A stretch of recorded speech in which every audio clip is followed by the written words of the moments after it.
Hi guys. Tonight we step together into the frozen dusk, when the last streaks of daylight are already sinking behind ridges of stone, and your breath fogs with every exhale. You feel the air sharp and cold enough to sting your lungs, and the earth beneath your feet crunches like glass. The world outside is not gentle, it is winter at its harshest, when every creature struggles to survive the night.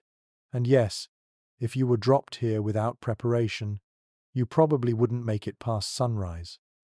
So, before you get comfortable, take a moment to like the video and subscribe, but only if you genuinely enjoy what I do here. And please, tell me in the comments where you are and what time of night it is right now. Now, dim the lights, and together we'll slip into the world of caves, where warmth, sleep, and survival blend in ways our ancestors depended on. You trudge forward, snow catching at your ankles, the horizon fading into slate-grey shadows. Somewhere far behind, the sun has given up its last warmth, leaving nothing but a pale afterglow. The bite of wind lashes against your cheeks, raw and unkind. Every part of you longs for shelter, and just ahead you see the dark mouth of a cave, nothing more than a hollow carved by time and weather. Yet to you it feels like hope itself. You know that step inside, and the rules of the world change. Here the air steadies, the storm muffles, and night promises rest rather than exposure. The first step across that threshold is startling. One moment your ears are ringing with gusts, the next, silence descends. You smell damp stone, tinged with minerals and a faint, earthy musk that seeps from the ground itself. The cold is still there, of course, but softened, gentler, as if stone holds the air close. In fact, geologists have noted that caves maintain steadier temperatures than the surface, often hovering near the mean annual temperature of the region. It means that even in the depths of glacial winters, the cave doesn't swing as wildly as the blizzards outside. That stable atmosphere would have been a lifesaver for early humans seeking not just shelter but true rest. Your eyes adjust slowly, finding shapes, uneven walls, stones jutting like ribs, and patches of darker shadow where recesses dive deeper. You feel the ground firm beneath your boots, smooth in places, littered with pebbles in others. Your fingertips brush the stone, it is cool, slightly slick, as though polished by countless hands long before yours. You can almost sense them, people crouched here, huddled with children, carrying meat from the hunt, stacking firewood. Imagine them stepping in with you, whispering in languages lost to time. Archaeologists often remark on how natural shelters like this became prime winter refuges. Evidence of soot layers high on cave ceilings shows that fires burned here season after season, and yet historians still argue whether groups stayed all winter long or used caves as temporary stopovers. Some point to heavy deposits of ash, bones, and tools that suggest long-term residence, while others believe groups moved regularly, never staying too long in one place for fear of exhausting local resources. You may picture them either way, a band of kin making this hollow their winter nest, or wanderers passing through, grateful just for a few nights of warmth. As you settle on a ledge inside, listening to the faint whistle of air at the entrance, you notice how sound changes here. Outside, the world roared with wind. Inside, even your breathing seems louder, reverberating against stone. The acoustics of caves fascinated early people too, though not always in ways we fully understand. Some researchers speculate that echoing chambers inspired ritual singing or drum beats. But in your case, right now, it simply means you can hear your own heartbeat calming after the struggle through the snow. It's a steady thump that reassures you are safe, at least for tonight. Imagine now the faint orange flicker of firelight beginning at the center of the chamber. Sparks catch, then wood snaps, releasing smoke that curls upward. The warmth radiates unevenly, reaching your shins first, then slowly brushing your face. The smell of charred resin fills the air, sharp yet comforting. Fire means more than heat, it is the line between life and death, the reason you can stretch out, sigh, and drift towards sleep without fear of freezing. It is also, quite literally, a clock. Without modern timekeeping, the fire's glow marked the hours. Brighter flames meant evening chatter, dwindling embers meant sleep was near. But before you lie down, you think of what cushions the ground. Stone is unyielding, its chill creeping into bones. So, you spread furs, perhaps from reindeer or bear, layered with straw or dried moss. These crude mattresses were surprisingly effective. Experimental archaeologists today have even built replicas, finding that moss mixed with pine needles resists insects and smells pleasantly fresh. A quirky tidbit? Some evidence suggests Neanderthals used ashes sprinkled into bedding as natural pest control, a primitive but clever trick against lice and fleas. So, you shift your weight onto those makeshift layers, and already you feel the difference. The stone no longer gnaws at your spine, and instead you sink into a nest softer than expected. As the fire crackles and smoke drifts, you notice the rhythm of others around you. Kinfolk draw close, voices hushed, hands busy with small chores. A child coughs, someone hums low. The group folds into itself, a circle of life against the void outside. Here in the flicker, with darkness pressing at the edges, the world feels small and contained. The outside blizzard cannot touch you.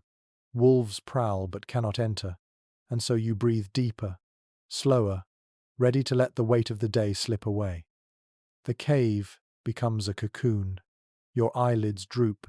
The warmth from the hearth combines with the insulating walls, cradling you like a second skin. The snowstorm still rages beyond, but for you, tonight, sleep will come easier than it ever could beneath open skies. The smell of damp stone lingers around you, soft yet insistent, clinging to your nostrils like a memory you cannot quite place. It is neither pleasant nor foul, something in between, something deeply ancient. You breathe it in, and it reminds you of earth after rain, of basements left untouched, of minerals slowly weeping down the walls. It feels heavy, grounding, almost like the cave itself is drawing you closer into its chest. You lie still for a moment, realizing that this is the smell your ancestors would have known intimately, the smell of safety when winter clawed at the world outside. Close your eyes, and you can sense how the cave transforms once you commit to staying inside. Outside, the wind shrieks, slicing like invisible knives, yet in here the air stills. There is cold, of course, but it is stable, less biting, more a cool embrace that does not change hour by hour. Modern scientists explain this phenomenon with simple physics. Stone absorbs and releases heat slowly, so it regulates extremes. For prehistoric families, that meant fewer shocks to the system, fewer icy blasts at night. A small detail, but one that could decide who thrived and who perished. You shift slightly, pressing your hand against the rock floor. It is damp. Moisture seeps here, condensing as tiny droplets that glisten like pearls along the rough surface. In the dim firelight, they sparkle faintly, winking back at you. That dampness is not just decoration. It meant water nearby, dripping from stalactites or collecting in shallow basins. Imagine the convenience, never straying far for a sip, never wandering into the dark forest in search of a stream while predators lurked. Still, historians debate whether such moisture made caves more of a burden. Some argue that damp stone chilled the body too much, worsening ailments like arthritis or coughs. Others counter that clever bedding layers of hides, branches, and ash offset the cold. You may find yourself siding with the latter, because as you lie here with furs beneath you, the damp doesn't feel like a threat. It feels like background music. There's a quirky observation from archaeologists. When they recreate ancient living spaces inside caves, they often remark on the cave smell, sticking to their clothes for days.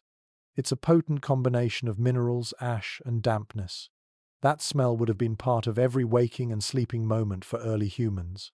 Children would have grown up with it embedded in memory, like how modern people recall the scent of home cooking or a familiar blanket. For you, Lying here in the dark, it becomes strangely comforting, even hypnotic, drawing you deeper into drowsiness. Your ears catch the faint sound of dripping water somewhere further inside, a steady plink, plink, plink. Each drop echoes, stretching into the silence as though the cave itself is speaking. Some anthropologists believe these natural sounds influence the rhythms of prehistoric sleep. Without clocks or electricity, the body listened to cues like this: drip patterns, crackling fire, howling wind outside. They formed an organic lullaby. And though historians still argue whether people of that era experienced segmented sleep, waking in the middle of the night for a first and second slumber, the evidence suggests that these natural cues shaped when and how deep they drifted off. You inhale again, and this time the smell shifts. Smoke has mixed with dampness, forming a perfume of char and stone. It scratches your throat slightly, but your body adjusts. There is a peculiar trick the cave plays on smoke. Instead of dissipating quickly like outdoors, it lingers, curling and thickening, staining ceilings black. Archaeologists often point to those soot marks as fingerprints of long occupation. They are history written in ash. The downside? Smoke-irritated eyes, lungs, and sleep. Yet somehow, bodies adapted. You may feel the sting, but you also recognize that for early humans, smoky air signaled warmth and community. It was worth the price of a tickle in the throat. The air is not stagnant, though. Even as smoke drifts upward, faint currents circulate. At the cave entrance, icy wind still pushes in, colliding with warmer air from the fire. This mingling creates a strange draft. You feel it sweep across your skin, cool but refreshing. You tug a hide closer to your shoulders, shivering lightly, yet it feels good to notice the contrast. Sleep, after all, often comes easiest when the air is cooler, when blankets trap heat against the body. Modern sleep science echoes this. Humans rest best in slightly cool conditions, not stifling ones. Perhaps our ancestors already knew this by instinct, arranging fires so they did not overheat the chamber, but kept it just cool enough for rest. You roll onto your side, eyes half closed, and notice how shadows dance across the wall. The uneven stone makes shapes, one moment a bison's head, another moment the curve of a human face. Those shapes would not go unnoticed by early humans either. They might have whispered stories, connecting shadow forms to myths. Imagine a child pointing to the wall, saying they see a bear, and the group weaving a tale that drifts into the night. The cave becomes more than shelter, it becomes theatre. Your dreams, when they arrive, will carry pieces of those shifting silhouettes. But for now, it is still the smell of damp stone that holds your attention. It wraps around your senses like a blanket, heavy but reassuring. Think of how different this is from sleeping in open air. Out there, every gust brings new scents: pine, wet fir, decay of leaves. In here, the smell is consistent, unchanging. Consistency is comfort. It tells your brain, you are in the same place, the same refuge, nothing has altered. That familiarity lulls you into a deeper trust, the foundation of rest. Mainstream accounts remind us that caves were not universally chosen. Many groups built huts or shelters even in winter. Yet caves offered this unique stability of air and smell. That lingering mineral scent signaled continuity across nights, perhaps even across generations. Historians wonder whether returning to the same cave season after season gave families a sense of identity, like a recurring winter home. Some researchers even suggest the caves became ancestral sites, places tied to memory and ritual. You can feel that possibility here when the scent fills your lungs. It feels almost sacred, as though others before you also breathed it in, also sighed with relief. Your body responds slowly to these cues. Muscles unclench, breathing evens out. The stone smell may not be sweet, but it signals safety. You let your head rest against a folded fur, cheek pressed into its rough softness. Around you, the others settle too, their movements small and deliberate. A cough here, a shuffle there, but gradually all fades. The cave fills with steady rhythms of breathing. It is like a chorus of rest, each person contributing a note to the lullaby. You drift within it, carried by the mixture of stone, smoke, and warmth. A final curious thought comes to you before sleep pulls harder. Some modern spelunkers claim they dream more vividly after long hours in caves, attributing it to air composition, darkness, or acoustics. Could it be that your ancestors also dreamed more vividly here, their stories more colorful because the environment itself encouraged it? Historians have no clear answer. They still debate whether cave life sharpened imagination or dulled it. But as your eyelids droop, you suspect the former. Because the cave is not empty, it hums with water drops, whispers with draughts, and perfumes the air with damp stone. It feels alive, and in its presence, your mind is already half in the realm of dreams. You pull the fur higher, nestle deeper into the bedding, and let the stone smell seep into every sense. Safe, grounded, and suspended in this cavern womb, you yield to the night. You crouch closer to the center of the chamber, watching as sparks jump from flint to tinder, and fire begins its slow transformation from fragile ember to roaring life. Your hands ache from the cold, knuckles stiff, but you strike again and again, determined to coax warmth out of stone. At last, the tinder smolders. A thin thread of smoke rises, and then, like magic, the first flame appears. It dances with nervous energy, eager and unstable, until you feed it twigs and resin. Soon, a steady blaze licks the darkness away. Most archaeological evidence suggests that the mastery of fire was humanity's great turning point. For survival in freezing winters, nothing rivaled the hearth. It provided heat for the body, protection from predators, and even a psychological calmness that soothed restless nights. Without it, no amount of furs or caves could keep you alive through bitter months. Fire was more than survival, it was transformation. It reshaped sleep, allowing people to drift off without constant shivers or dread of frostbite. Your senses flood with the smell of burning wood, sharp, sweet, and smoky all at once. It fills the cave with both comfort and hazard. The ceiling begins to darken, faint streaks of soot collecting like shadows that will last for centuries. Archaeologists who excavate caves today still trace these black stains, recognizing them as signatures of long nights exactly like the one you are imagining now. They speak of continuity, countless generations huddled around similar fires, listening to the same crackle, staring at the same shifting glow. A curious little finding is that ancient hearths often contain not only wood ash but crushed bones. Some scientists believe bone was used as supplementary fuel when wood was scarce, producing a hotter and longer-lasting flame. Imagine the sharp smell of burning marrow filling the chamber acrid. Yes, but essential when survival outweighed delicacy. It's an odd thought, isn't it? A fire built partly on the remains of yesterday's feast, keeping you alive as you drift into sleep.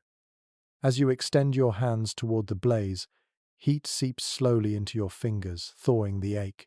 The warmth spreads across your chest, and you feel your breathing deepen, slower and steadier. It is remarkable how much the human body responds to firelight. Even today, researchers note that staring at flames lowers heart rate, easing anxiety. You sense that same ancient relaxation creeping in, the way your ancestors must have leaned back, eyes half closed, lulled by the gentle rhythm of flickering light. Of course, fire is not without risk. The cave mouth draws in wind, which occasionally sends sparks flying dangerously close to hides and hair. Children are hushed, reminded not to play too near. Adults keep a cautious eye on the embers, knowing a stray flame could undo all safety. Specialists remain split on how early humans managed these hazards. Some propose that careful hearth designs, stone circles, hollowed pits kept flames under control. Others think fire was more chaotic, requiring constant vigilance. You might lean toward the second, since you can feel the tension even as you relax, one ear always tuned for the crackle that signals trouble. But the benefits far outweighed the dangers. The fire doesn't just warm your body, it extends your day. Without it, Darkness would swallow everything the moment the sun set. With it, hours stretch longer. You can sit, talk, mend tools, tell stories, and yes, prepare for deeper sleep. Fire restructured time itself. It gave you twilight, a liminal space between day and night where the mind could wind down gradually. This transition mattered for rest, just as our modern bedtime routines matter now. The cave becomes a world of color thanks to the flames. Shadows leap and sway, painting animals across the stone walls. At one moment you see a horse galloping, at another a bear crouching. These shapes merge with memory and imagination, blending into dreams even before you close your eyes. Some anthropologists suggest that flickering firelight might have encouraged early art sparks of inspiration, quite literally carved from the dance of shadows. Whether that is true or not, you sense how the flames guide your thoughts into softer, stranger pathways, exactly the roads that lead towards sleep. The crackle of resin pops, startling but rhythmic. Occasionally, smoke curls low, making eyes water. You wipe at your lashes, and the sting reminds you how fragile comfort is. Yet even this discomfort carries reassurance. Smoke drives insects away. Ash, sprinkled over bedding, deters pests. Fire guards in more ways than one. A modern quirk of anthropology notes that sleeping near smoke also reduced parasite loads, keeping families healthier in the long run. So even as you cough softly into your sleeve, you realize the irritation comes with hidden benefits. Meanwhile, outside, the blizzard rages unseen. Wolves prowl, noses catching scents of roasting meat scraps tossed into the flames. But none dare enter. The line of firelight is like an invisible barrier. You feel secure, even smug, knowing that predators who could tear you apart hesitate at the very edge of this circle. Imagine how differently sleep would feel without that barrier, fitful, anxious, constantly interrupted. Instead, you allow yourself to lie back, sigh, and let fire carry you into rest. The debate continues among researchers about whether firelight truly altered circadian rhythms. Did people sleep in longer, uninterrupted blocks? Or did they still wake in the night as many pre-industrial societies did? The evidence is unclear. Some experiments with modern volunteers in firelit settings suggest that people relax into segmented sleep, waking for an hour in the middle of the night before returning to slumber. Others insist fire allowed deeper, continuous rest. You may not know the answer, but lying here now, you can feel how the flame reshapes your sense of time. It bends night into something gentler, less absolute. Your companions settle in around the hearth. Some curl up close, furs wrapped tight, while others take positions against the wall. You notice how everyone faces inward, toward the blaze, as though fire itself is a companion. This instinct survives even today. How often do we arrange ourselves around campfires, televisions, or glowing screens? The circle is the same, the pull of light unchanging. Fire has always been the axis of our rest. Your eyes half close as you follow the fire's rhythm. It flares, it calms, it sighs. You match your breathing to its rise and fall, a subconscious synchronization. The cave fills with a golden pulse, a heartbeat of warmth. It is both fragile and eternal, small enough to vanish with a gust, yet old enough to have carried your kind across millennia. In this moment, as flames paint your skin and smoke perfumes your hair, you understand why early people might have considered fire a spirit, alive and watching. To them it wasn't just heat, it was company, guardian, teacher. Perhaps they whispered thanks before drifting to sleep, offering scraps of food into the blaze as though feeding a guest. Imagine those murmured rituals blending with crackling wood, fading into silence as eyelids drooped. You lie down now, the warmth lingering even as you turn away. Fire continues behind you, steady and loyal. Its glow softens the cave's dampness. Its scent mingles with mineral air. Its presence assures you that night is safe enough for dreams. Without it, the cave would be unbearable. With it, you are lulled into calm. The flames hiss softly as resin bubbles, a final lullaby. Your eyes close fully, and your last thought before surrendering to rest is simple gratitude for fire, for stone, for the chance to sleep through one more winter night. You ease your body down upon the ground, still warm from the fire's glow, and take note of what cushions you. The cave floor is mercilessly hard, uneven in some places, slick in others, but clever hands have softened it with layers of bedding. Hides, straw, dried moss, and branches form a makeshift mattress. You sink into it with relief, realizing that someone thought ahead, gathering what little comfort nature allowed. Without such layers, sleep would be broken by aching bones and constant shivers. It is widely accepted among researchers that bedding materials were a crucial innovation for early humans. Archaeological digs in places like South Africa and France have revealed compacted layers of plant matter, ashes, and animal hides, clear evidence of deliberate construction of sleeping surfaces. These were not random piles, they were carefully arranged to provide insulation, repel insects, and protect from damp stone. In essence, your ancestors created the world's first beds, and they did so with surprising ingenuity. Your fingertips trail across the fur beneath you. It is coarse, thick, still carrying the faint musk of the animal it once belonged to. Perhaps it came from a reindeer, its hide valued for warmth. Or maybe from a cave bear, hunted with danger and triumph. The scent is wild, earthy, but also reassuring. Wrapped in these hides, you feel closer to the life you depend on, even as you rest. They remind you that sleep and survival are stitched together by the same thread, the creatures outside who sustain your family. Among the stranger traces discovered in caves are remains of bedding sprinkled with ash. Ash, it seems, was not just waste. It served as a natural repellent against lice, fleas, and other pests that could make nights unbearable. Imagine sprinkling fine grey powder over your mattress, not to make it prettier, but to keep small biting intruders at bay. It is such an unexpected yet practical detail, a reminder that comfort often grew out of necessity. Tonight, as you settle deeper into your bedding, you can almost feel that thin layer of ash beneath, a quiet protector against unseen nuisances.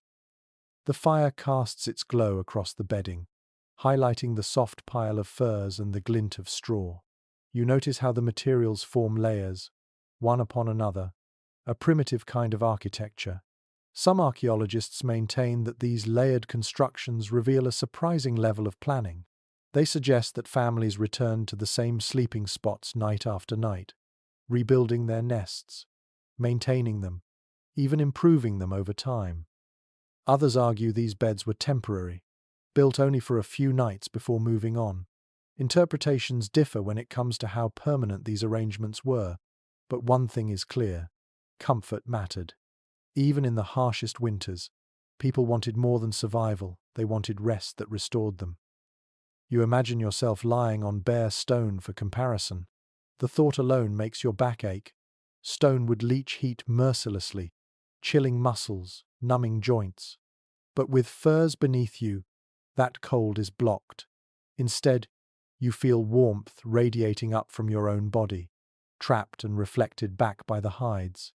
The straw adds resilience, springing lightly beneath your weight, keeping your body elevated just enough from the damp.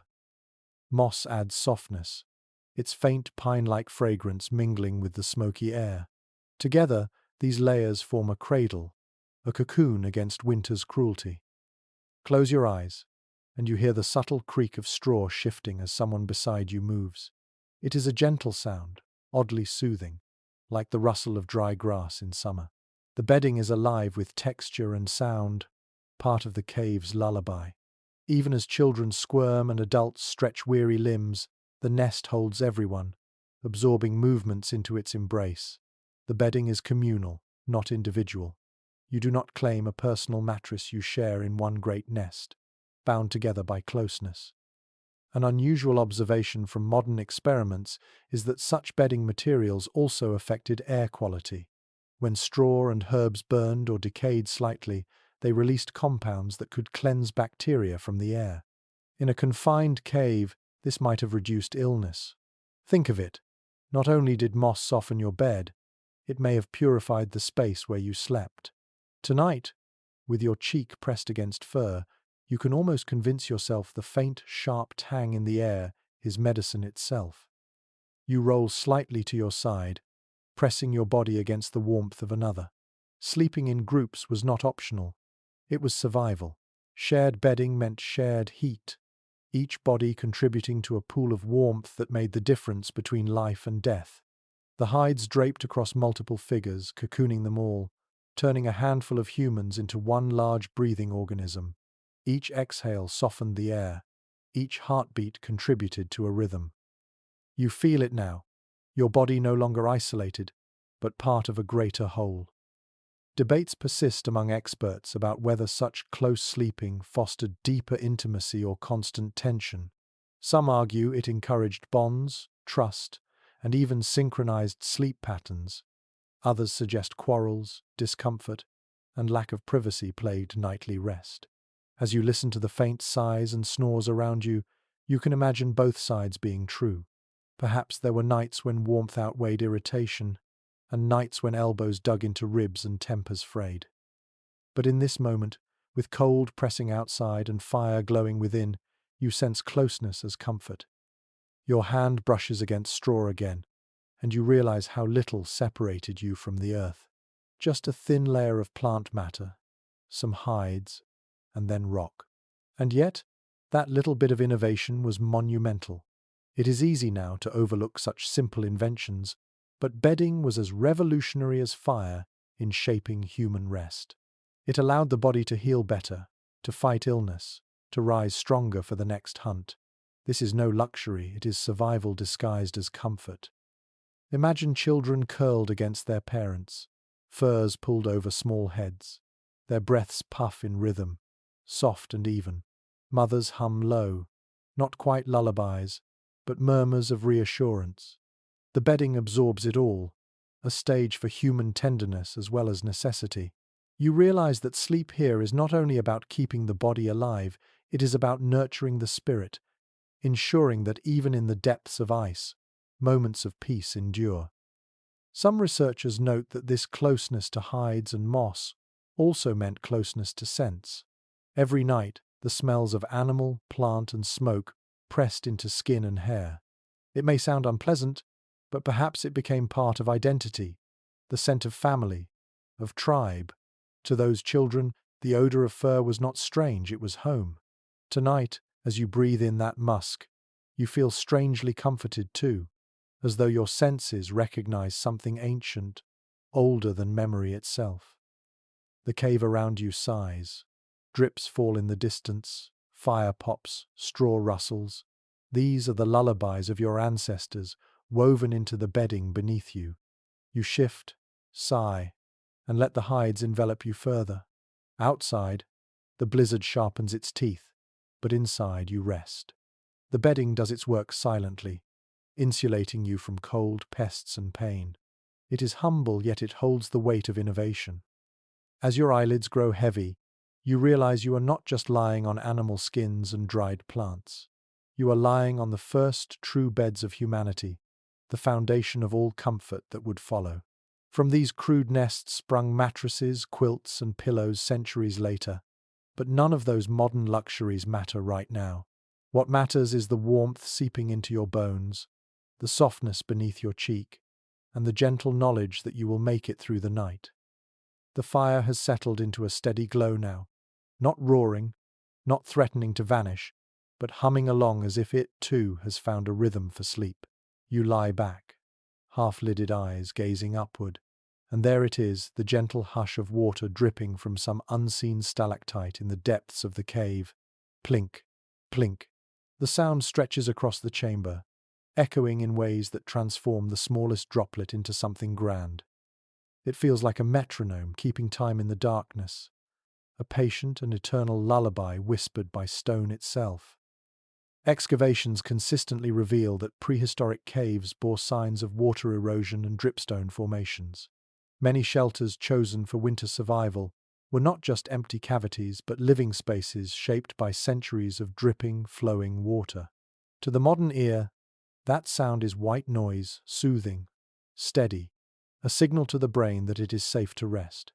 Imagine how profound it must have been for your ancestors. No electricity, no hum of machines, no street lamps outside the window, only the faint rhythm of water falling into pools, a soundscape carved by nature and carried straight into their dreams. You turn your head slightly, listening harder. The sound is not uniform. Some droplets are quick, striking with a sharper tone, others slower, rounder, a deeper splash. Each variation becomes a note in the cave's hidden music. Children curled under furs may have fallen asleep faster because of it. Mothers nursing infants may have timed their breathing to those drops. And elders, eyes half shut, might have woven myths about spirits whispering in each plink. An unusual observation from speleologists, the scientists who study caves, is that dripping water can alter its pitch depending on the size of the cavity it falls into. Small puddles produce high, tinkling notes, while deeper pools echo lower, resonant tones. In a sense, the cave played its own organ each night, an instrument that required no hands, only time and gravity. You can almost hear it now, shifting from treble to bass, weaving a natural lullaby across the chamber. The scholarly community is divided over how early humans perceived these sounds. Some anthropologists suggest the echoes were unsettling, even frightening, making caves seem haunted. Others argue that people embraced the noise, interpreting it as protective spirits or ancestral voices keeping watch. You, lying here with your cheek against fur and eyes half closed, feel it as comfort. Each drip marks the passage of time, not threatening but reassuring. It says, "The cave is alive, but it means you no harm." Your nose catches another layer of scent, now damp air stirred by droplets striking stone. It carries the faintest mineral tang, sharp like iron, yet refreshing.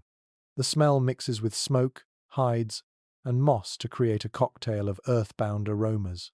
Oddly enough, it is not suffocating.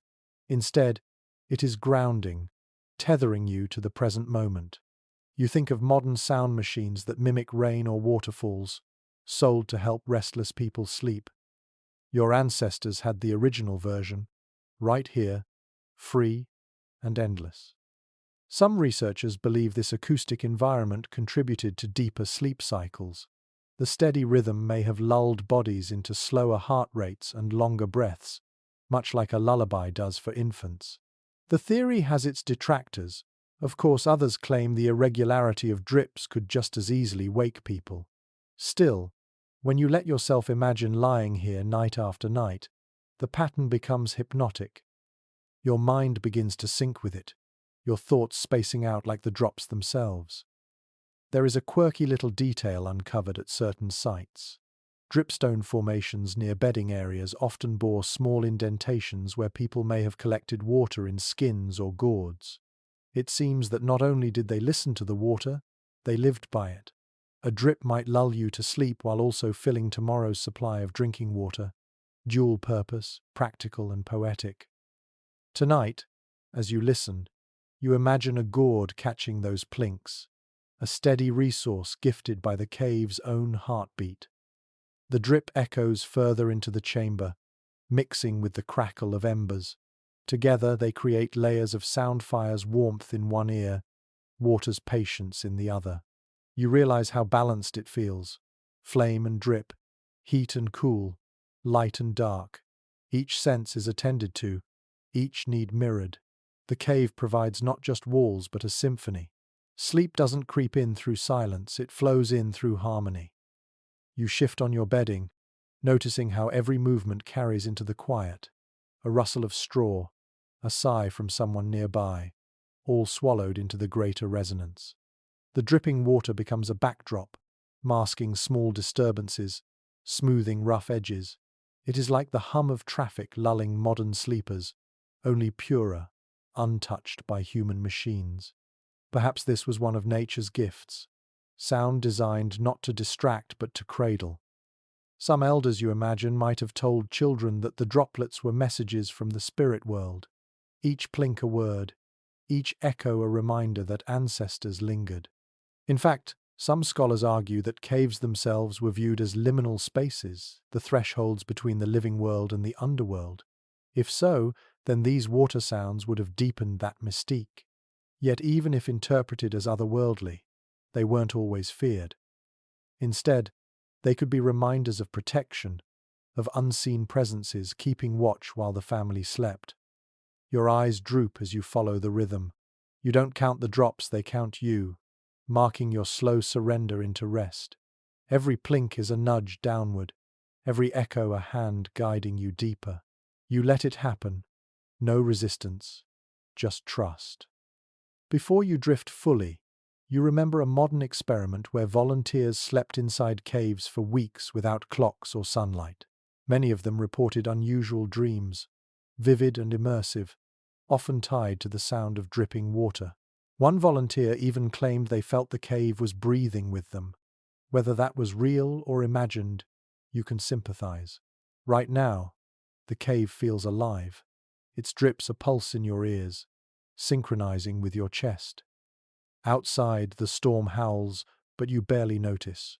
Wolves, snow, cold, they are muffled into nothingness. Inside, only fire and water remain, ancient opposites blending into one gentle song. You curl closer into your bedding, body loose, mind softened, and accept the lullaby.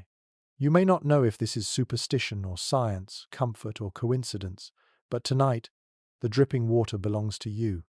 It will carry you into dreams as faithfully as it has carried countless generations before.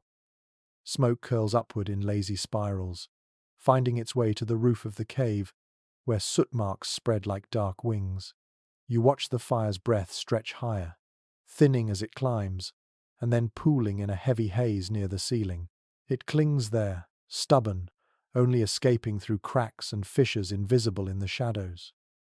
Your lungs catch slightly with each inhale, but you've already learned to live with it.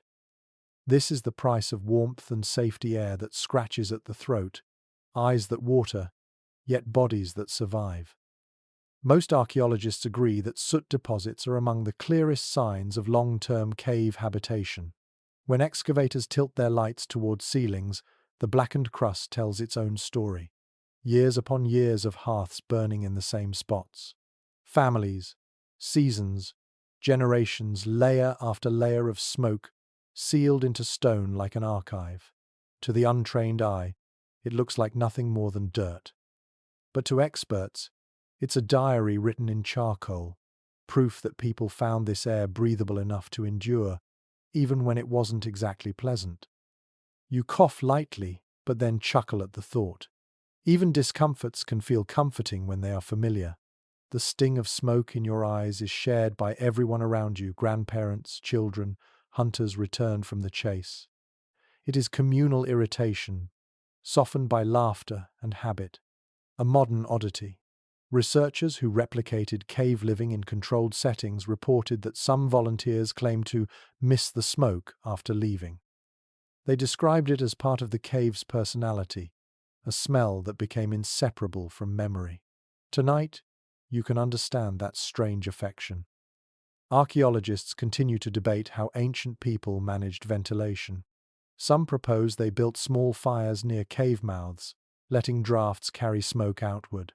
Others insist larger hearths were placed deeper inside, smoke pooling, until winds eventually dragged it out. Neither explanation fully satisfies. You sit in the haze and realize both might be true solutions, shifting with cave design, weather, or simple necessity. What matters isn't perfection but survival. Breathing a little smoke was better than freezing to death outside. Still, the body adapted in clever ways. You notice how those around you stay low, close to the floor where air is clearer. Infants rest in hollows lined with hides, where smoke has thinned. Adults crouch, never standing fully upright unless necessary. It becomes instinct, a posture born of survival. You too are just lying lower, drawing each breath carefully, savoring the difference between fresh air near the ground and the heavier layer above. One odd but delightful detail unearthed in some caves: stalactites coated with soot, darkened permanently by smoke that brushed them nightly. Imagine the cave itself slowly transformed by each exhale of fire. What once was pale limestone became painted black, a collaboration between humans and stone. Even thousands of years later, those formations still carry the memory of smoke. You gaze upward and picture that transformation happening here, even as you lie beneath it. Your skin prickles with the warmth fire provides, yet smoke tempers it, reminding you not to grow complacent. You think about balance, too much fire and the cave suffocates, too little and the cold steals your rest. The line between comfort and danger is razor thin. Families must have learned through trial and error, adjusting, experimenting, teaching each generation how to tend flames just enough. Specialists remain split on whether fire tenders were chosen by role. Perhaps certain adults always kept watch or if everyone took turns. Either way, the presence of smoke was constant, woven into every night of winter. You rub your eyes, watering from the haze, and feel oddly drowsy.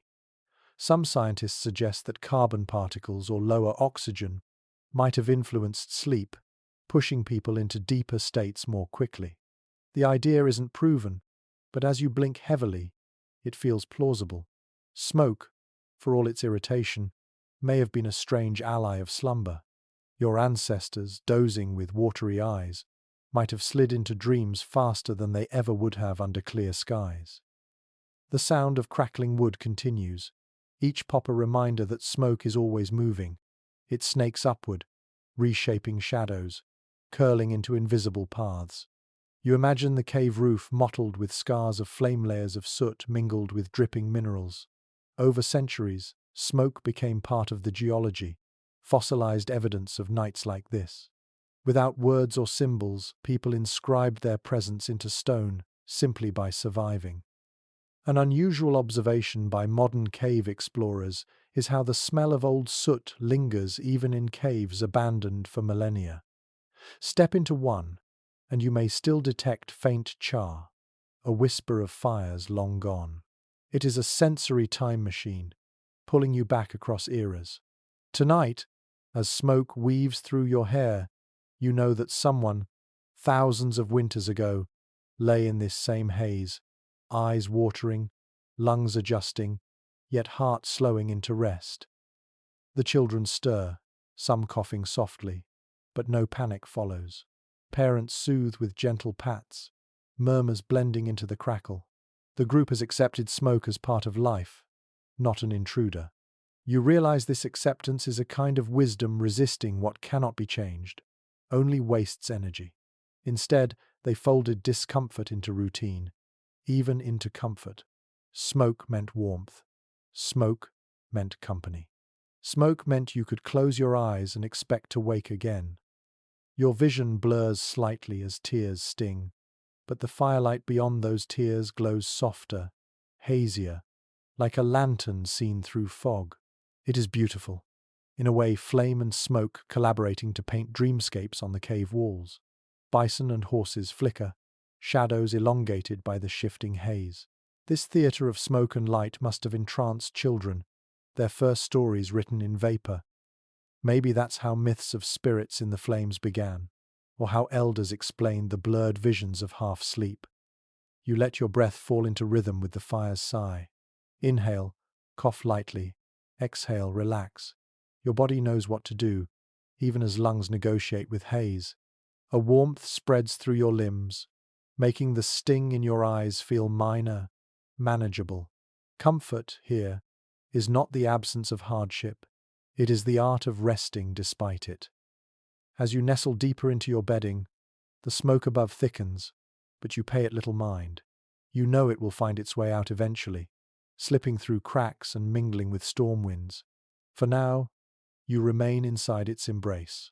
Your eyes close, and you imagine that blackened ceiling stretching across centuries, carrying memories of every flame, every family, every night where survival and sleep intertwined. And with that thought, you let the smoke cradle you into dreams. The fire breathes steadily, its glow softening the rough walls, and the bedding cradles your weight. Yet warmth does not come from flames alone. You notice the closeness of bodies around you, kin pressed side by side, shoulders brushing, breaths mingling in faint white clouds. The hides stretch across not one figure, but many, wrapping everyone together. It is a blanket of fur and flesh alike, a shared cocoon spun out of necessity. Archaeological evidence strongly suggests that communal sleeping was the norm in prehistoric caves. Bones, hearths, and bedding layers are often found grouped tightly, as if entire families slept in circles. This pattern implies more than convenience. It reflects survival strategy. When bodies share heat, energy loss slows. Each person becomes a furnace for the next. In frigid winters, this was no small advantage. It meant the difference between waking to hunt again or never waking at all. You feel the warmth immediately, not just as temperature, but as comfort. A hand brushes against yours, not intentional, just gravity pulling limbs together. You don't flinch. Instead, you let the contact remind you that you are not alone. The cold outside can bite all it wants inside. You are part of a greater warmth, a human hearth. Among the more curious discoveries in anthropology is the suggestion that synchronized sleep rhythms may have emerged from such arrangements. When one person stirred, others adjusted, settling again into collective stillness. Modern studies of people who camp without artificial light show that their sleep cycles often align naturally. Imagine that here, a dozen individuals drifting into slumber at nearly the same moment, their breathing gradually sinking, the entire group moving as if one organism.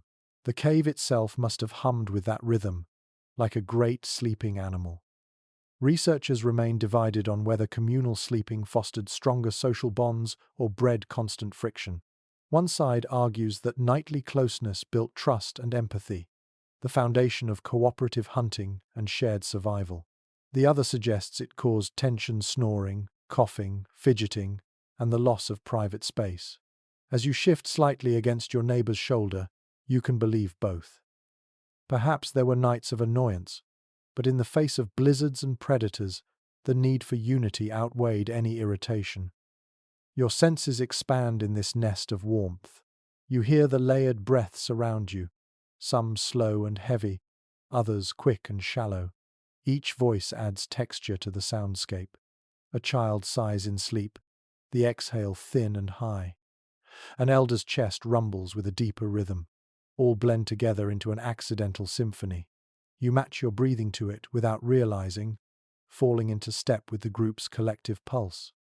One unusual observation from modern recreations: people sleeping in close quarters often experience lower stress hormones compared to those isolated.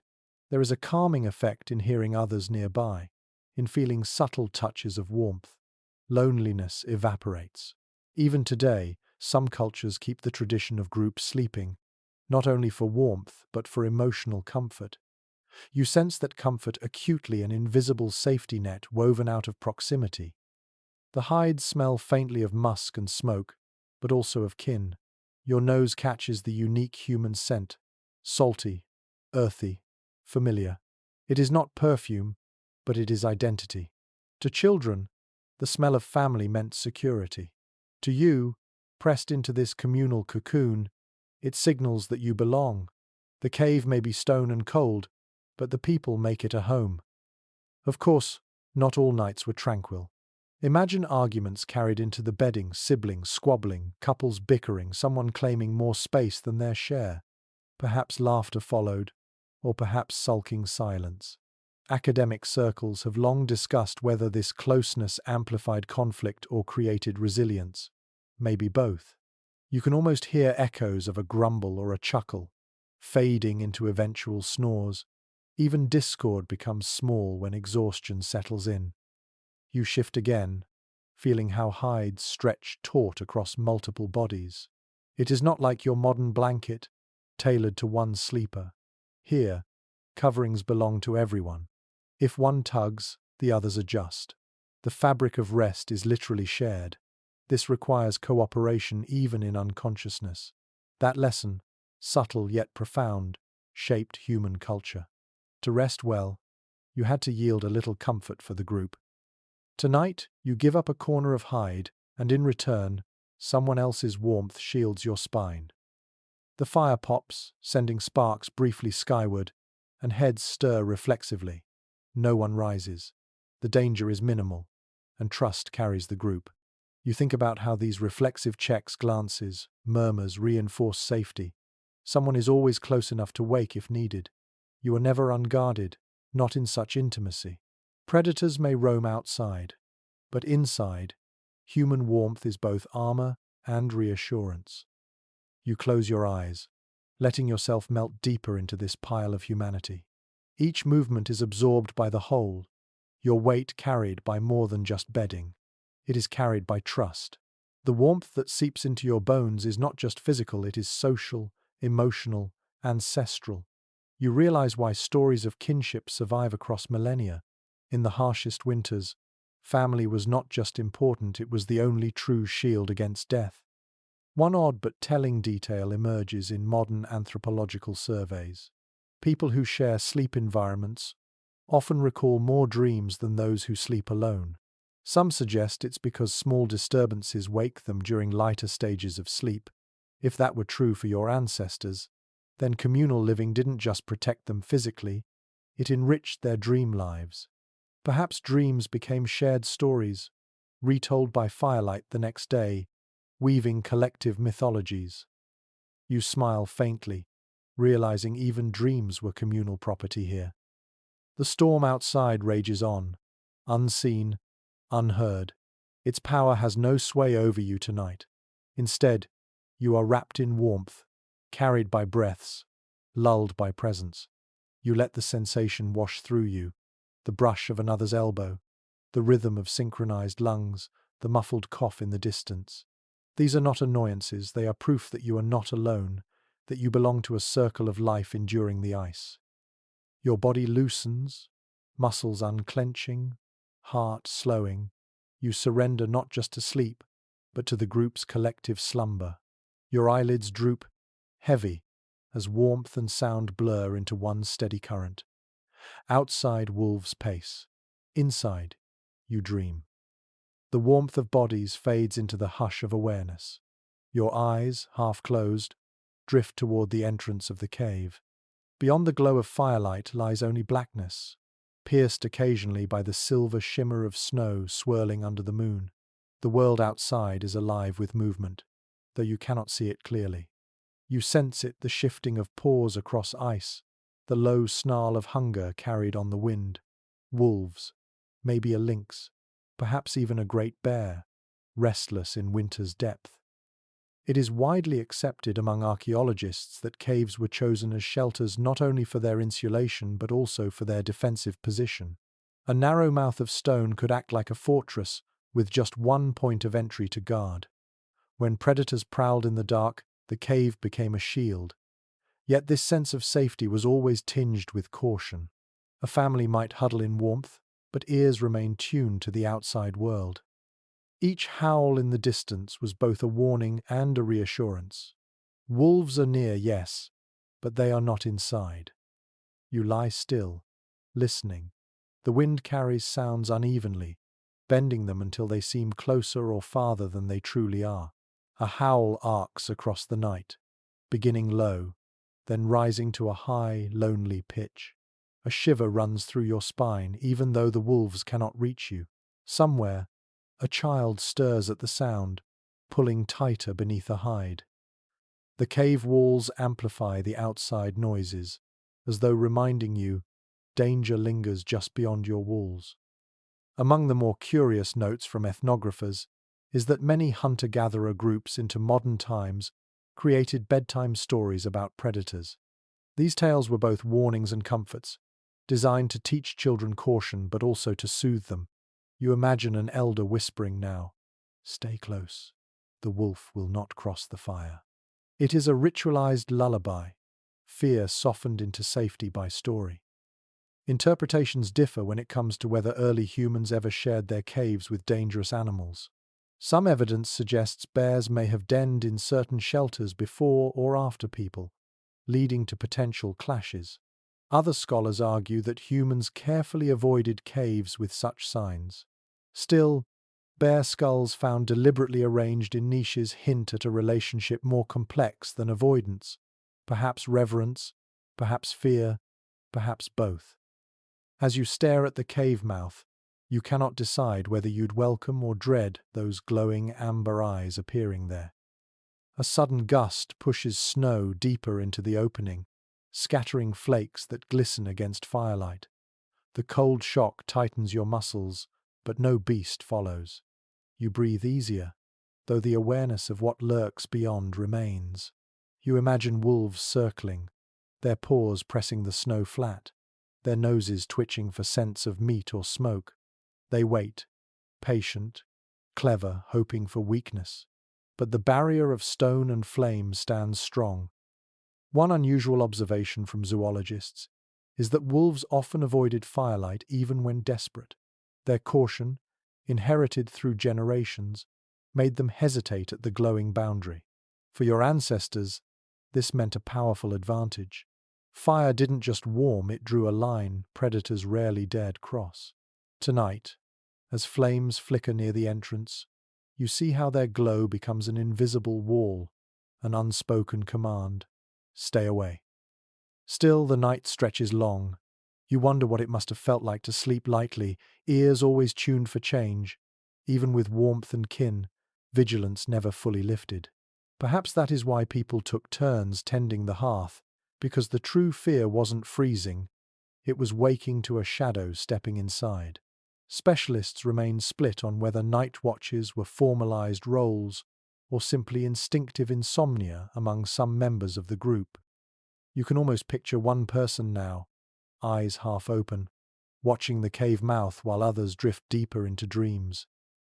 The fire cracks, briefly flaring bright, and the shadows it casts seem to leap like intruders across the stone walls. You blink and realize it is only illusion. Yet illusions themselves had power here.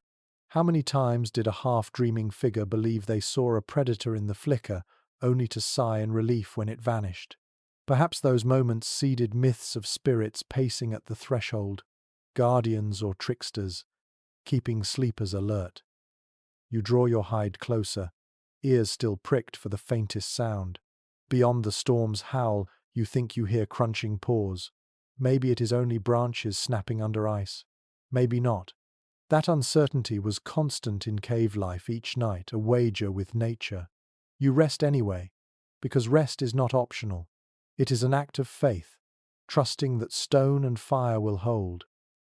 An odd but poignant discovery at some European sites is the presence of claw marks etched into walls. Some are shallow scratches from humans shaping tools, but others are deeper, older marks of cave bears or big cats long before people settled here. Imagine lying in the dark, eyes drawn to those scars, wondering what beast once prowled this same chamber. They are reminders that safety is relative, that caves are borrowed homes in a world of competitors. And yet, despite the danger, you feel gratitude. Outside, predators own the night. Inside, you sleep. You surrender to drowsiness, knowing that stone wraps you, that fire warns intruders, that kin breathe beside you. The world beyond the entrance may be filled with hungry eyes, but tonight those eyes cannot touch you. The wolves will circle, the snow will fall, the wind will gnash its icy teeth, but here, in your hollow of stone, you are wrapped in warmth, in trust, in the fragile but stubborn gift of rest.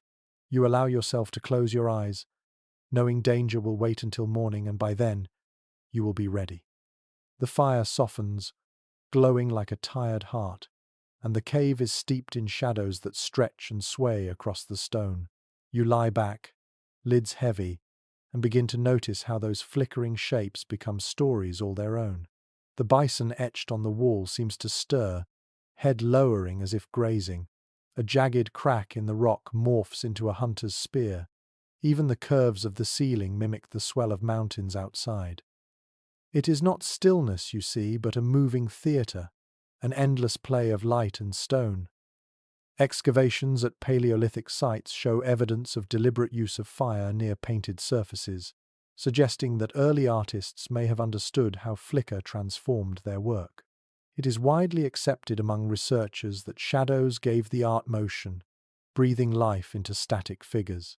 Children lying on bedding would have seen not just ochre lines but herds running, predators stalking, spirits leaping.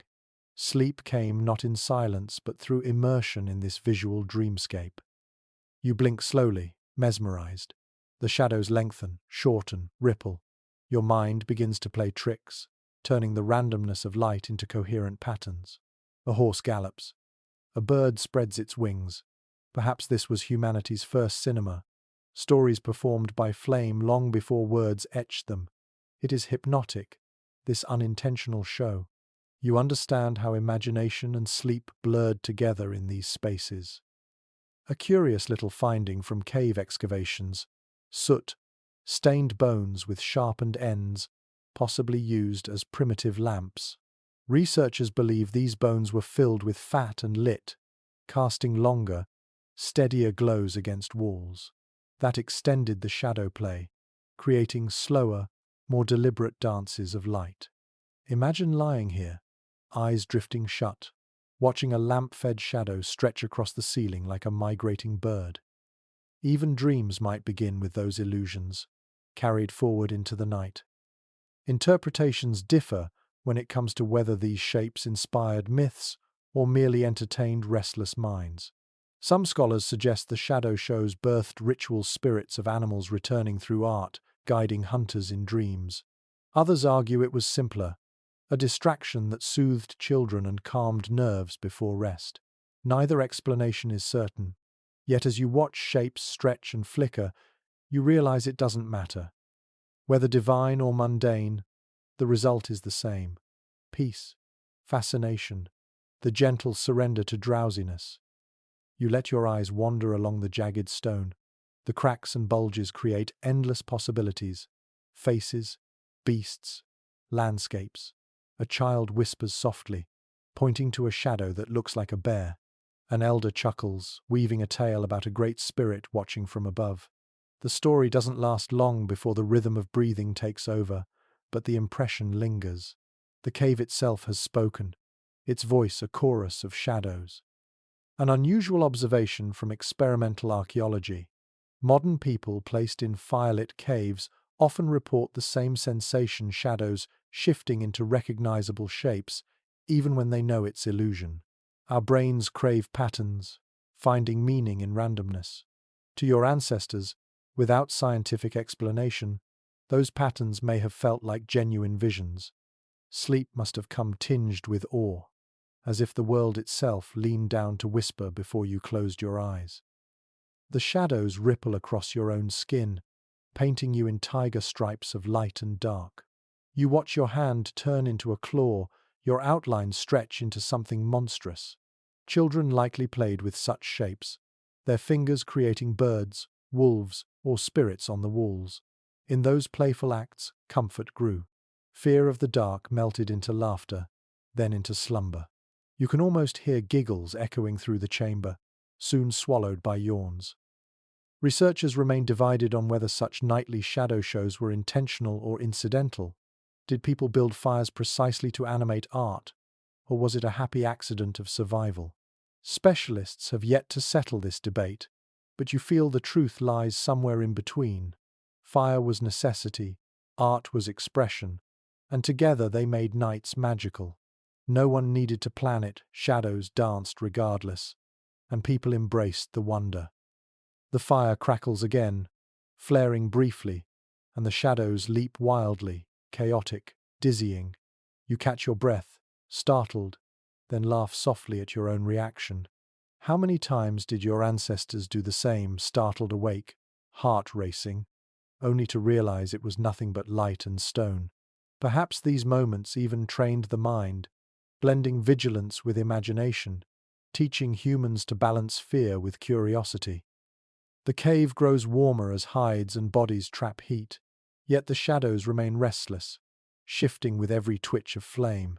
You begin to let them blur, no longer seeking meaning, simply watching movement.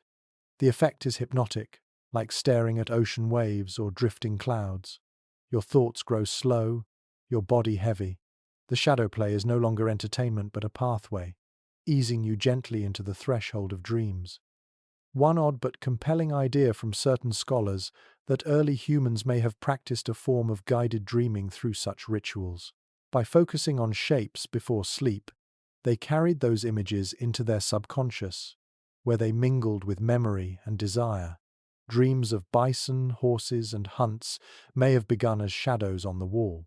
You find yourself nodding, believing it easily, as you let the last image linger behind your eyes before shutting them fully.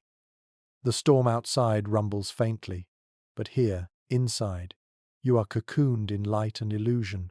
Fire has given you warmth, but shadows have given you stories, bridges into another world. You sigh, smile faintly, and allow the cave's moving pictures to fade as dreams take over. The fire softens into glowing coals, its frenzy spent, and the shadows calm with it. Around you, the circle of kin settles deeper into stillness. Yet you notice something new beside the bedding. Within arm's reach lie the tools of survival.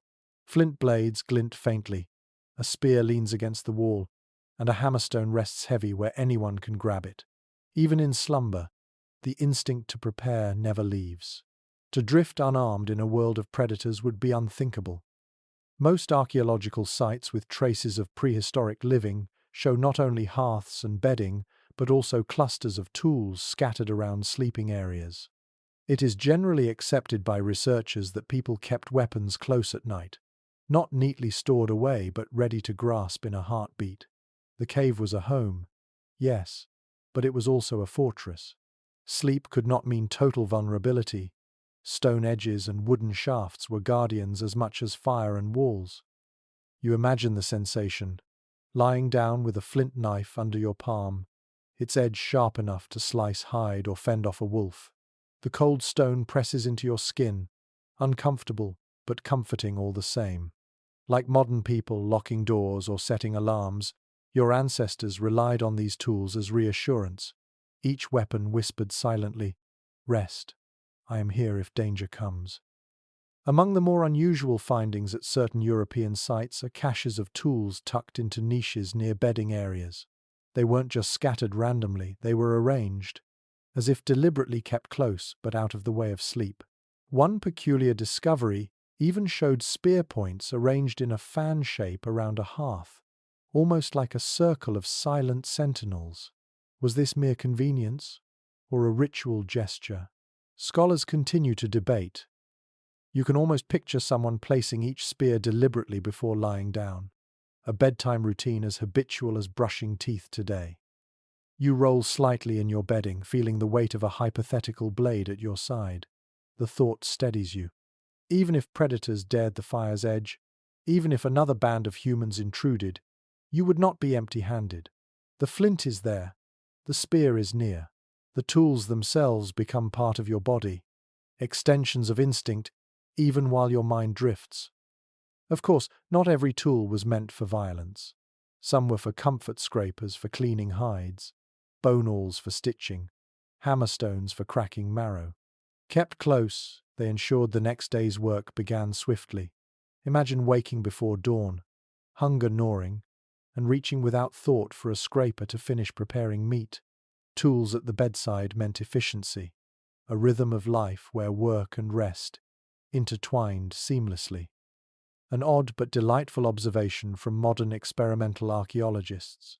When they attempt to live as Paleolithic people did, many report feeling strangely secure when sleeping with a stone tool nearby. Even though they know predators won't attack them in controlled environments, the sensation of holding something sharp eases their rest. Perhaps the comfort is primal, buried deep in human memory. Tonight, you feel that same ancient reassurance, your hand curled, as if gripping a blade even in sleep.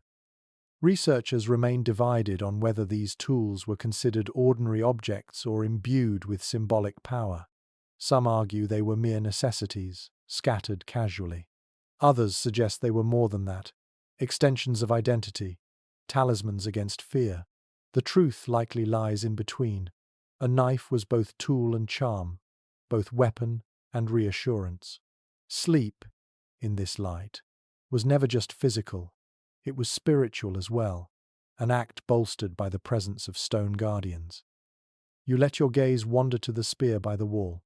Its shadow stretches long, doubling its size in the firelight. The shaft seems alive, a sentinel standing watch. How many generations stared at such silhouettes, trusting them as much as they trusted the fire itself?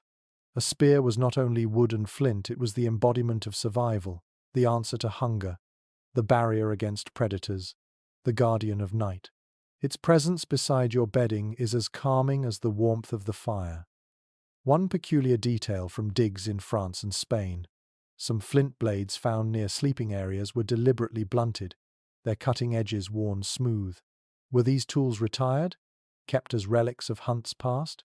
Or perhaps they were safe versions left near children, teaching them the habit of sleeping with stone without the risk of cuts. Interpretations differ, but the idea is charming that even in prehistory, children may have had practice tools, echoes of adult habits guiding them gently into tradition.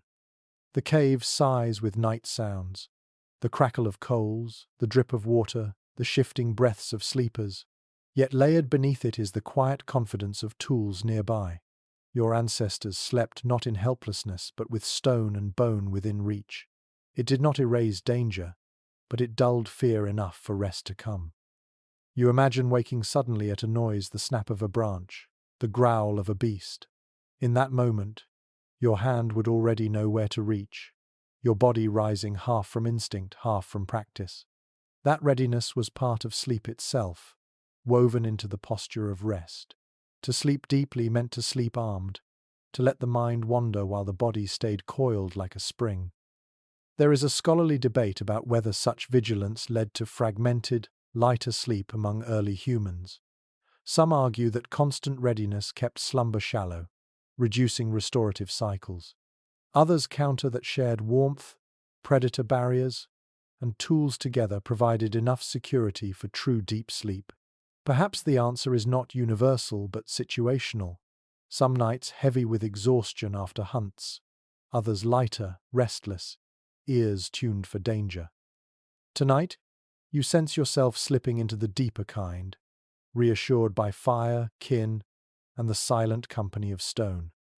Your hand curls again, this time loosely, as if embracing the idea of a tool more than the tool itself. You exhale, letting tension seep out of your shoulders. The presence of blades and spears becomes background, no longer sharp reminders of danger but part of the environment. Just as the bedding cradles your body, the tools cradle your mind, giving permission to drift. Outside, predators still roam. Inside, shadows still shift. But here, in this circle of warmth, every detail has been prepared. Fire tended, hides layered, kin gathered, tools waiting. The stage is set for slumber, and you yield to it fully. The coals dim further, their glow steady but soft. Your eyelids drop, your breath slows, and your last thought before dreams arrive is this: safety is not the absence of threat, it is the readiness to meet it, even in sleep. The hours of night stretch on, longer than you are used to. Winter does this, the sun fades early, and dawn hesitates, leaving humans to swim through an ocean of darkness. Here in the cave, you feel it intensely. The fire's glow has dimmed to a bed of coals, barely enough to paint the walls, and the hush deepens. Your body notices the rhythm of the season as surely as your mind does. The nights are vast, demanding more sleep than summer ever would. It is widely understood among historians of prehistory that the cycle of rest followed the cycle of light. Without clocks or electric lamps, people moved with the seasons. Winter nights brought long hours of slumber, punctuated perhaps by waking intervals. Summer, by contrast, shortened rest, pushing people outdoors for longer hunts and harvests. This seasonal rhythm shaped not only sleep but mood, energy, and survival strategies. You stretch under the hides, aware of the weight pressing more heavily than usual. The body craves stillness in winter, a slow burn of energy to last through lean times. Even today, Modern sleep research finds that people often feel drowsier during darker months, an echo of those ancient rhythms. Your ancestors accepted it naturally. They did not fight the season. They let their bodies sink into deeper, longer slumbers, mirroring the earth itself at rest. An unusual observation by scholars studying circadian biology. Some indigenous groups in polar regions today still follow a form of seasonal hibernation, spending extraordinary amounts of time in sleep or quiet rest during the depths of winter. It isn't literal hibernation, like a bear, but it is closer to it than most modern lives allow. Imagine prehistoric families adopting a similar pace, days shortened to small bursts of activity, nights elongated into restorative stillness. You, curled inside the cocoon of the cave, can feel the same pull. Archaeologists continue to discuss whether prehistoric humans segmented their sleep during these long nights. Some evidence drawn from later historical sources suggests people drifted into first sleep soon after dusk, woke for an hour or two in the middle of night, then returned for a second sleep before dawn. Others argue winter exhaustion encouraged long, uninterrupted slumber, especially when fire and bedding offered security. The debate lingers, unresolved, but both possibilities seem plausible as you lie here. Perhaps tonight will bring a single deep rest. Perhaps you will stir later, sit by the embers, then sink down again. Either way, the night grants you hours enough. The cave's air feels heavier now, cool and damp, but you are shielded. Hides and bodies conserve heat. Fire radiates a faint pulse, and your limbs sink deeper into softness. The rhythm of dripping water continues, a steady counterpoint to your heartbeat. Outside, the storm has quieted. Though the silence is deceptive, predators move silently, and snow muffles sound. Still, the cave muffles time itself, and you are aware only of slow, deepening rest. One curious little finding at certain sites: clusters of sleeping areas often appeared in semicircles facing the hearth. This arrangement may have helped distribute warmth evenly and allowed everyone to watch the fire if they awoke, but it also resembles ritual design, almost like petals around a center. Whether practical or symbolic, the effect must have been profound. To lie down in such formation, surrounded by kin, staring at a shared flame, was to embody unity. You feel it now, lying in the imagined semicircle, fire at your center like a sun within the night. You wonder what dreams came in such long winters. Did hunters chase mammoths across snowfields in their sleep? Did mothers dream of green summers and ripe berries? Did children imagine animals painted on walls stepping down into life? Dreams must have been vivid, stretched by hours of slumber, shaped by shadows and sounds. Anthropologists have proposed that myths may have grown directly from these long dreamscapes. The boundary between night vision and waking tale was thin, and both wove into culture seamlessly. The scholarly community is not unified on whether long prehistoric nights produced lethargy or creativity. Some researchers suggest extended darkness led to torpor, sluggishness, and depressive moods. Others argue the opposite, that long nights gave time for storytelling, art, and reflection, enriching social life. As you drowse here, you can believe both.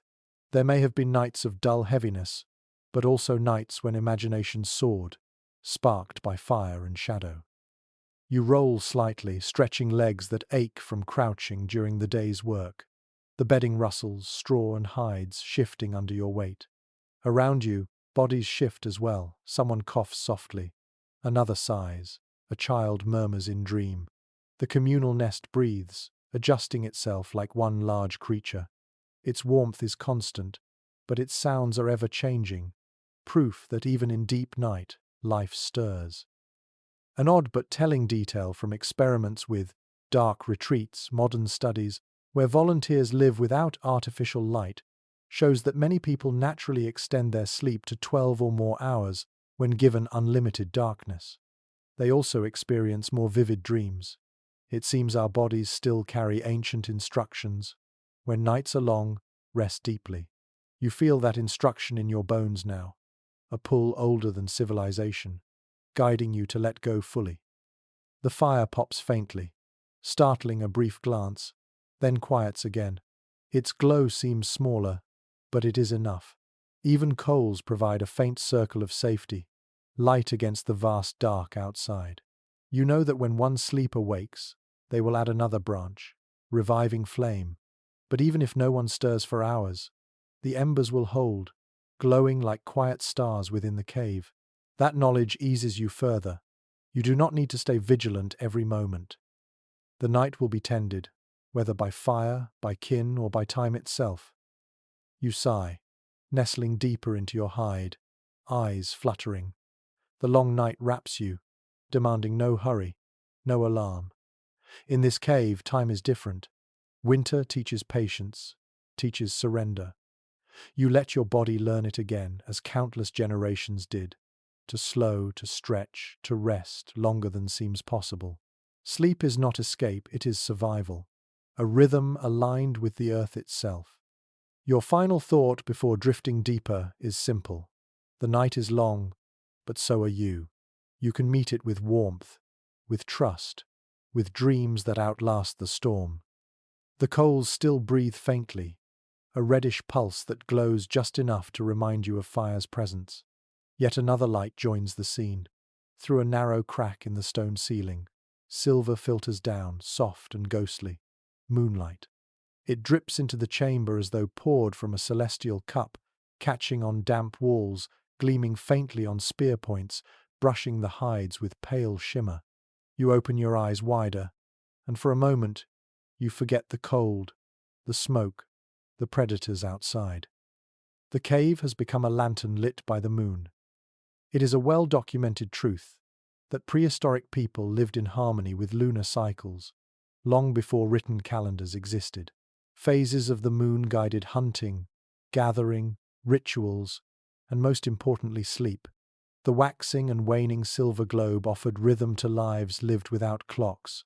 Tonight, you see firsthand how moonlight seeps through the crack, marking the passage of time in a silent language. Sleep is no longer only fire's domain, it is guided by the heavens above. You let the glow wash over your face. It is cool, unlike the warmth of flames, but not unwelcome. It softens shadows instead of sharpening them, painting walls in delicate tones.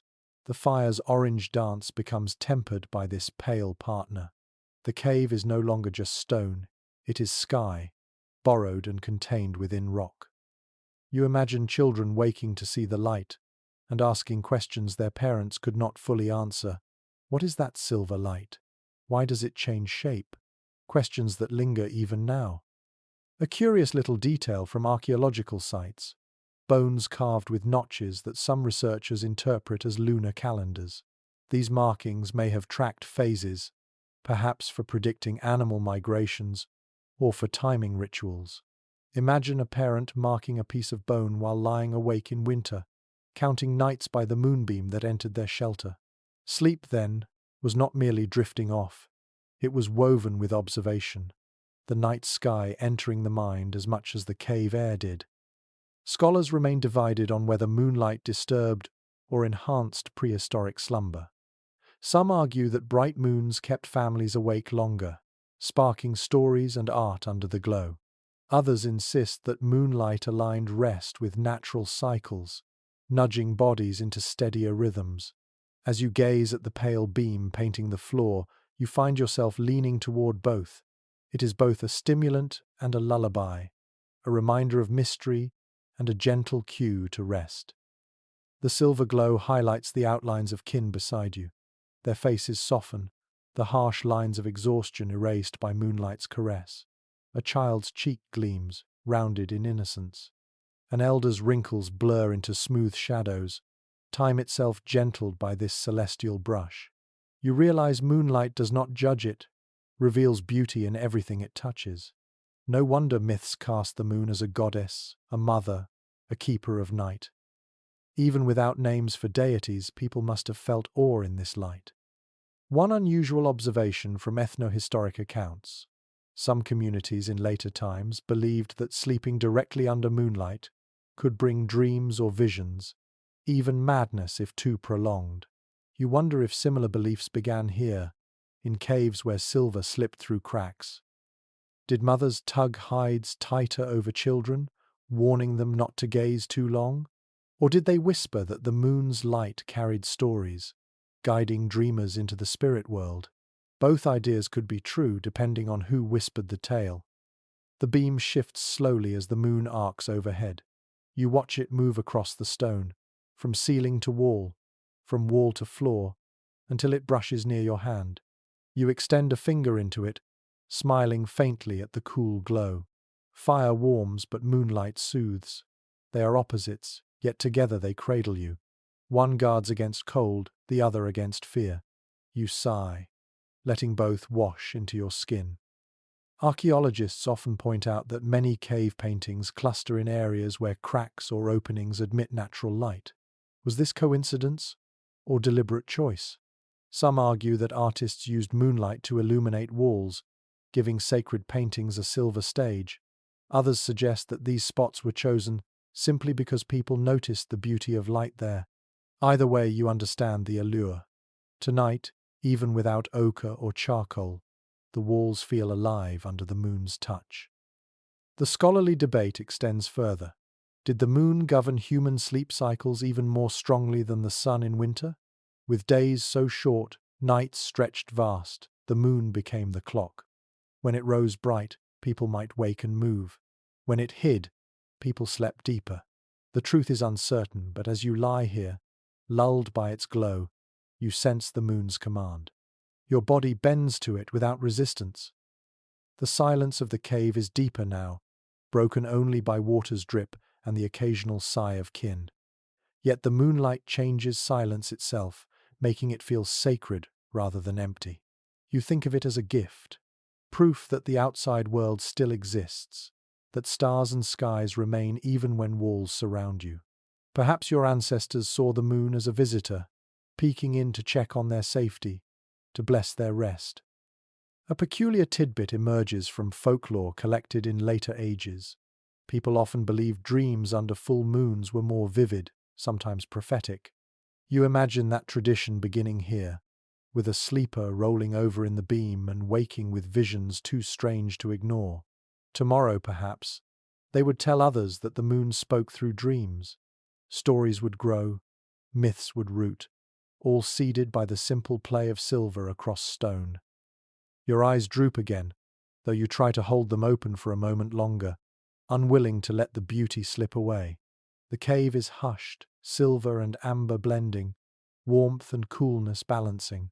You feel as though you are cradled not just by stone, fire and kin, but by the sky itself. The moon watches, steady and timeless, and you surrender to it gladly. Sleep comes not in darkness but in silver. You drift into dreams under the gaze of a celestial companion, safe within stone, guided by the rhythms of night that shaped humanity from its beginning. The silver thread of moonlight thins as clouds drift across the sky, leaving the cave darker once more. In the hush that follows, another sound rises to fill the space, a long, low call that carries through the night. An owl. Its voice pierces the stillness, echoing between stone walls, then fades into silence again. You lie very still, ears tuned to its rhythm, half startled, half soothed. The cry is eerie, yes, but also strangely comforting, like a reminder that life stirs beyond the cave without threatening to intrude. Most archaeological evidence suggests that prehistoric people lived in landscapes teeming with nocturnal sounds, wolves howling, owls calling, foxes yipping. Without modern insulation or glass, these noises entered directly into their sleep, shaping rest in ways we can barely imagine today. For some, the calls must have been unnerving. For others, they were lullabies, steady signals of a world still functioning as expected. To your ancestors, silence itself may have been more alarming, for silence meant absence of life, perhaps danger. You listen again. The owl calls a second time, deeper now, closer. The sound bounces around the chamber, its timbre altered by rock. In this acoustic theatre, one bird becomes many, as though the cave itself joins the chorus. Some anthropologists believe early people connected these echoes with the supernatural, interpreting nocturnal cries as messages from unseen realms. The cave amplified those beliefs, turning simple calls into voices of spirits. An unusual note comes from folklore. Across many cultures, owls later became symbols of wisdom, death, or prophecy. It's not hard to imagine why. Their eyes glowed in firelight, their calls echoed unnaturally, and their presence was strongest when humans were most vulnerable at night. Perhaps those associations began here, in caves where children stirred under firs at each haunting hoot. Elders may have explained it away with stories, turning fear into meaning. The academic community remains split on whether nocturnal sounds disturbed or supported rest. Some argue that frequent calls fragmented sleep, keeping people in lighter stages. Others suggest these noises blended into a natural soundscape, masking sudden disruptions and helping the brain feel secure. Tonight, lying here with owl cries drifting through the stone, you lean toward the second view. The calls repeat, steady, predictable. They are not interruptions, they are reminders that you are not alone in the night. Your eyes drift half shut as you follow the rhythm. The owl calls, then silence swells, then water drips, then fire crackles. The sounds layer gently, weaving into something larger than any one of them. You realize that prehistoric nights were never silent. They were symphonies composed of elements, animal voices, weather, flame, water, breath. Sleep came not despite the noise, but through it, the body recognizing it as the natural heartbeat of the world. A peculiar detail observed in certain caves: bones of small birds, possibly owls, have been found near hearths. Whether they were hunted for food, feathers, or symbolic meaning is uncertain. Perhaps feathers lined bedding, perhaps bones rattled in ritual, or perhaps the presence of such birds in myth began with their haunting voices outside, creeping into dreams until people sought to embody them in waking life. You imagine an elder keeping an owl feather as a charm beside their bedding, trusting its voice to ward off danger. Another call rings out, longer this time, resonant. A child whimpers faintly, shifting under the hides. A parent's hand soothes, murmuring low, and the child drifts back to sleep. It is a simple act, but it shows how sound shaped bonds. Families comforted one another against the noises of night, weaving reassurance into shared rest. Even fear became communal, softened by touch and voice. You wonder how dreams absorbed these cries. Did sleepers imagine themselves flying with owls, gliding through forests under moonlight? Or did nightmares form, where glowing eyes watched from branches, unblinking, inescapable? Both are possible. Dreams are porous, and the night's soundtrack bleeds easily into them. Perhaps that is why myths grew so rich, because the line between waking sound and dream imagery was so thin. Specialists who study sleep in traditional societies note that natural noises often cue micro-awakenings without full disruption. You can picture it now. One person stirs at the call, opens their eyes briefly, glances at the glowing coals, then closes them again, reassured. These tiny moments stitch together into a long night's rest, lighter but no less restorative. The owl becomes part of the fabric of slumber, not a tear in it. The fire sighs again, releasing a puff of sparks. The owl answers, as though in conversation. You smile faintly at the idea. Flame and bird talking across the night, two guardians with very different tongues. The cave receives both voices and folds them into its stone body. You are just one listener, drifting at the edge of sleep, carried along by their duet.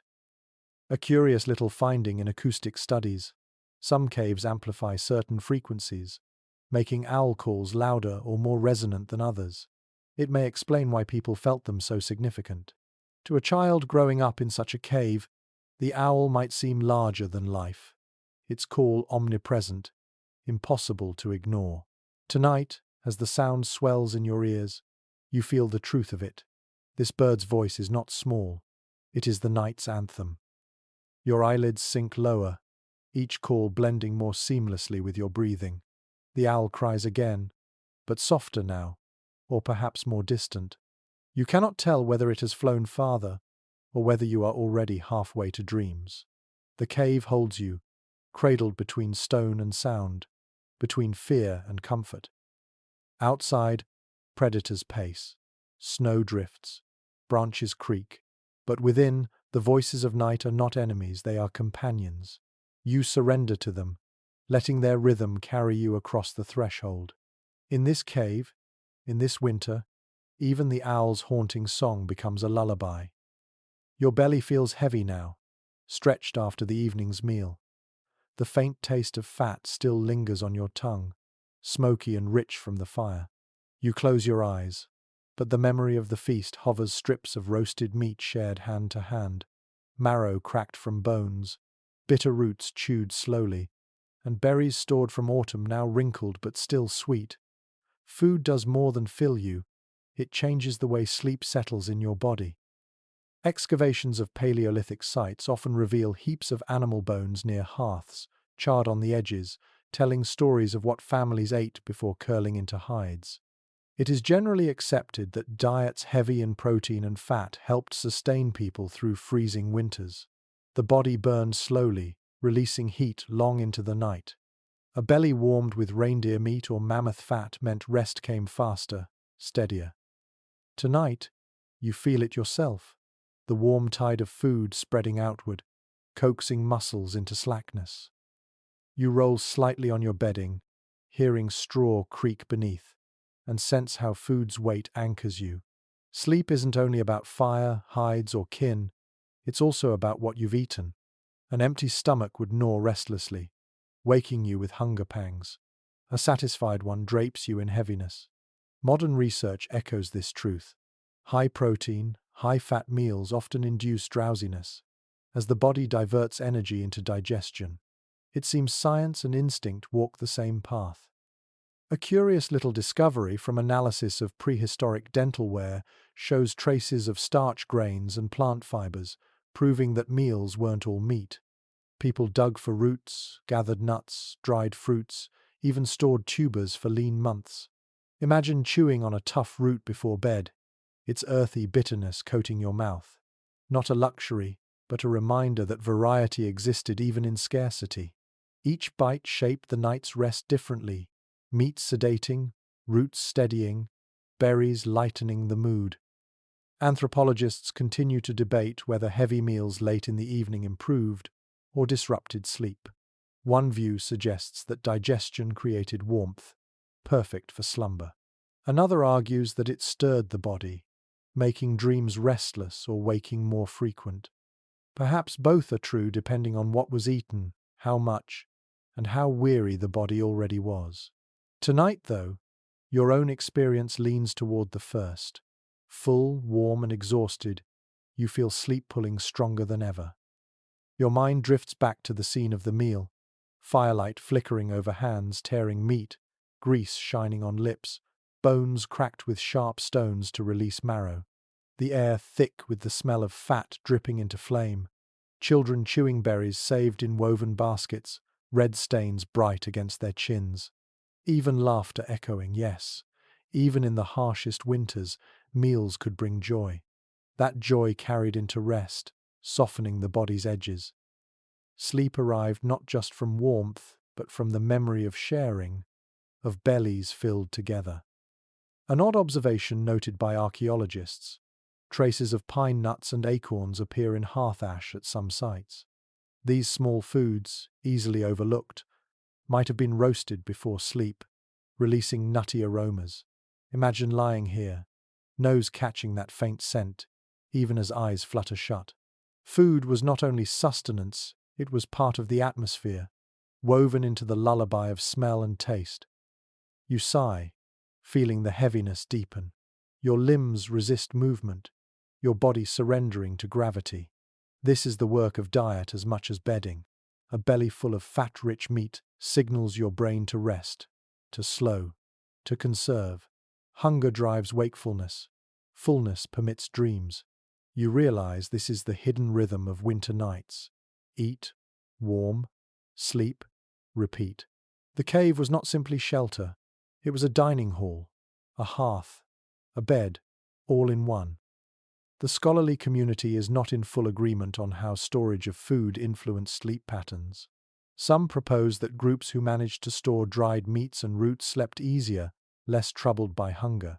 Others argue that scarcity forced fragmented nights, with people waking to snack on small reserves. The truth may be varied. Tonight, in your imagination, abundance reigns. The meal was hearty, the leftovers safe from predators, and so you sink into uninterrupted slumber. You recall the taste of berries last slightly sour, tangy against the richness of meat. They brighten your mouth even now, a final flourish before sleep. Perhaps children clung to such flavors in dreams, imagining summers of abundance as they curled in winter hides. Food wasn't just fuel, it was memory. It was promise. To drift into dreams with a taste of sweetness must have softened even the harshest night. Another curious tidbit. Coprolite analysis, yes. Ancient preserved waste shows evidence of medicinal plants consumed alongside meals. Some may have acted as mild sedatives, easing coughs or calming stomachs. Imagine chewing bitter leaves before bed, grimacing, but knowing they'd help you breathe easier. Medicine disguised as supper, leading straight into calmer sleep. Even without knowing the chemistry, instinct guided people toward plants that helped rest. The fire crackles faintly, belly warm, body heavy. You let yourself recall the rhythm of eating, the sound of bones breaking, the murmur of kin in satisfaction. These echoes fade now into slower breaths. The meal transformed into warmth inside you. Your body thanks the feast by surrendering, muscles melting into straw and fur. Outside, predators still sniff at scraps. But inside, fullness guards you. Hunger has no claws tonight, no teeth gnawing in the dark. You are safe in body and mind, carried into dreams not only by warmth and shadows, but by the steady anchor of a satisfied belly. Your last conscious thought is simple and deeply human. I am fed. I can rest. The cave is warm with breath and fire, but the air grows heavy. You inhale and notice something new, a resinous sharpness, a faint sweetness threading through the smoke. Someone has tossed a chunk of pine sap into the embers. It hisses, sputters, and releases a fragrance so distinct it cuts through the damp. The scent clings to your nostrils, soothing and invigorating at once. Archaeological findings from sites in Europe and the Near East reveal charred traces of resin and herbs in hearth ash, suggesting people intentionally burned plant material not only for light, but for scent and function. Many researchers accept that pine, juniper, and other evergreens were valued for their cleansing smoke. The aroma wasn't decoration. It eased breathing, masked harsher smells, and perhaps even discouraged insects. Tonight, you feel the air shift immediately, less oppressive, more breathable, as if the cave itself exhales in relief. You lean closer to the fire, watching the resin bubble and pop. Its sticky body liquefies, oozing like honey before turning black. The smell deepens, sharp yet pleasant. It mingles with the musk of hides, the mineral damp, and the char of meat, layering the cave's atmosphere into something richer. To you, it feels almost medicinal. Your chest opens slightly, your cough eases. You wonder if your ancestors noticed the same, learning over time that certain plants made nights easier. One odd but telling detail from experiments. Burning pine resin releases antimicrobial compounds. While prehistoric people could not have known the chemistry, they may have recognized the effect: fewer coughs, fewer infections, cleaner air. Imagine them carrying bundles of resin, precious as firewood, reserved for winter nights when illness stalked. Inhaling now, you understand why. The air feels lighter, and your mind begins to quiet. Interpretations differ when it comes to whether herbs were burned deliberately for ritual or simply tossed in as fuel. Some scholars argue that aromatic plants played a spiritual role, carrying prayers in their smoke. Others insist it was pragmatic. Resin was sticky, flammable, and convenient. Perhaps both are true. Practicality and spirituality often blend in human life. Tonight, you suspect the ancestors enjoyed the dual benefit: cleaner lungs and calmer spirits. The smell triggers memories you don't own but can imagine: long forests of evergreens, needles crunching underfoot, sap sticky on fingers. Perhaps someone gathered the resin earlier in autumn, prying it from bark, saving it for moments like this. A small effort during daylight now ripples into night's comfort. You feel grateful, though you don't know whom to thank. The fire hisses louder as another piece is thrown in. Smoke thickens briefly, then spreads evenly through the chamber. Children cough at first, but then settle, their breathing quieter. An elder murmurs approval. The bedding shifts as bodies resettle. You realize this ritual, adding resin, might have been as much a nightly act as feeding the flames.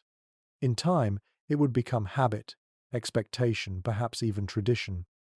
A curious little discovery at some sites: sprigs of herbs like yarrow and chamomile pressed into bedding layers. Whether for softness, pest control, or scent, their presence hints at a desire for more than bare survival. People sought comfort. Imagine lying on straw fragrant with crushed leaves, the smell lingering as you drift off. It is such a small thing, yet profoundly human. Even in caves, people wanted to breathe beauty. You stretch under the hides, inhaling deeply. The resin's aroma mingles with fatigue, pulling you closer to slumber. Your mind softens. You recall modern traditions: incense in temples, herbs in pillows, oils in lamps. They are not inventions of civilization, they are continuations of something much older. Tonight you smell the origin, raw and primal, yet as calming as any candlelit bedroom. The scholarly community is divided on whether these practices were widespread or localized. Some argue that herbal smoke was a universal tool across cultures. Others believe it was limited, shaped by local vegetation and knowledge. The truth is blurred, yet the result is clear. People discovered that sleep improves when air smells cleaner, sweeter, gentler. You feel that truth seep into your bones as you breathe more easily. You imagine the cave now layered in scents: musk of hides, tang of damp stone, char of meat, and now the bright sharpness of pine. It is a perfume of survival, earthy and grounding. Your eyelids flutter as the fragrance cradles you, a lullaby made of molecules. Sleep feels closer, not forced but invited, as if the air itself is coaxing you to rest. One unusual observation: in some cave chambers, resinous deposits are found far from hearths, smeared on walls or mixed into paints. Perhaps resin wasn't only burned but used as binder for pigments, or even as a ritual incense during painting. If true, then every sense, sight, smell, touch was engaged during nightly rituals. You lie here imagining artists coating walls under the same scent you now breathe, their minds sharpened by resin smoke as their children drifted to sleep nearby. The firelight flickers as resin flares bright, a final crackle before softening again. The cave fills with fragrant haze, gentler now, no longer harsh. Your lungs expand easily, and your heartbeat slows. The resin has worked its spell, whether through chemistry or suggestion. Sleep approaches like a tide, steady and unstoppable. You curl deeper into your hide, letting the scent linger. Outside, snow piles higher. Inside, the air is warmer, sweeter, safer. You smile faintly, knowing your ancestors found this comfort long before science could explain it. They discovered that to sleep well, one must not only fight cold but also care for breath. Tonight, you share in that ancient wisdom. And so, lulled by pine and smoke, you surrender to dreams, lungs, and spirit both at ease. The fire glows steadily, resin still crackling faintly, and you turn your head toward a quieter corner of the cave. There, bundled tightly in hides and moss, are the children, small bodies curled against the rock wall, their cheeks ruddy from warmth, their breaths puffing faintly in the cool air. You watch them with a softness that comes unbidden, the way adults everywhere feel when gazing at sleeping children. Their presence makes the cave more than stone and fire. It makes it home. Archaeological excavations often uncover miniature footprints near hearths and bedding, proof that children shared these spaces intimately. It is widely accepted that even in prehistoric nights, little ones slept close to parents, wrapped in communal furs for both warmth and protection. To imagine them placed apart, left alone, feels unthinkable. The dangers of cold and predators demanded closeness. You see it now. Their small hands tucked into their mother's sides, their bodies nested within layers of hides. One curious little finding from South African sites shows bedding layers interwoven with softer grasses, possibly chosen for children. The grasses resisted insects better and made surfaces more comfortable. You picture parents gathering such materials deliberately, giving their children the best place to rest. Even in scarcity, care was abundant. Comfort for the youngest was survival for the group. Debates persist among scholars about whether children's presence in caves shaped the rhythm of adult rest. Some argue that constant waking feeding infants, soothing cries fragmented slumber. Others propose the opposite, that the sound of children breathing reassured parents, easing them into sleep. As you listen to the faint sighs and murmurs from the corner, you lean toward reassurance. The small sounds are not disruptions, they are proof of continuity, of life carried forward. You imagine one child stirring, eyes half opening, whispering for water or warmth. A parent shifts without hesitation, adjusting the hide, murmuring low. The child drifts back almost instantly, comforted by touch more than words. These nightly rituals, small and repetitive, must have shaped bonds as strong as any hunt or feast. Night after night, love expressed itself in gestures invisible to archaeologists, but etched deeply in human memory.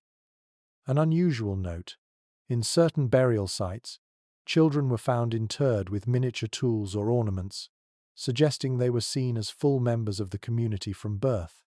If such care was given in death, how much more must it have been given in life, particularly in fragile winter nights? You look at the little forms sleeping now, and you know that every adult in the cave watches over them, even unconsciously, as part of the group's unspoken pact. You roll slightly, bedding rustling, and realize how much children must have influenced stories told by the fire. Their questions, their fears, their laughter all wove into the fabric of night. Perhaps parents told tales to settle them, turning predators into mythical creatures, turning shadows into playful spirits. These bedtime stories were as vital as food, easing small minds into rest so the group could rest as well. The echoes of those tales may be the ancestors of the lullabies and fairy tales we know today. Researchers continue to explore whether place spaces in caves, small alcoves with scattered bones, or tools served as daytime corners for children. If so, then the transition at night, when play gave way to sleep, must have been profound. Imagine a child falling asleep under the same wall they had earlier used to play shadow games, laughter turning to snores, imagination to dream. Even in prehistory, childhood had its cycles, familiar and comforting. One odd but telling discovery: beads and shells sometimes found near child remains suggest that adornment, perhaps even toys, accompanied them. Did children clutch these trinkets while sleeping? Did parents tuck charms into their bedding to guard against nightmares? The thought feels tender, almost too modern to be true, yet entirely possible. Even in caves, the instinct to comfort children with objects of beauty may have existed. You watch as one child stretches in slumber, a small fist opening, then curling again. The movement is fragile, delicate, and yet it carries the weight of survival. Each child's rest meant the continuation of the group. Every adult knew this instinctively. The hush of the cave is not only to protect sleepers but to protect the future itself. The scholarly community still debates whether high infant mortality shaped parental attachment into something more distant or more intense. Some argue that loss made bonds tentative. Others believe it only deepened parents' devotion, since each child represented precious continuity. In the glow of this cave, with furs wrapped tightly around little forms, you sense intensity. The tenderness here feels ancient, raw, but undeniable. These children are not just individuals, they are the tribe's heartbeat. You breathe deeply, inhaling the mingled scents of resin, hides, and smoke, and realize how much of this atmosphere is shaped by children. Their presence alters the soundscape, the pace, the very feel of night. A cave of adults might rest in heavier silence. A cave with children hums with faint whimpers, soft breaths, the occasional sleepy murmur. It is less still but more alive.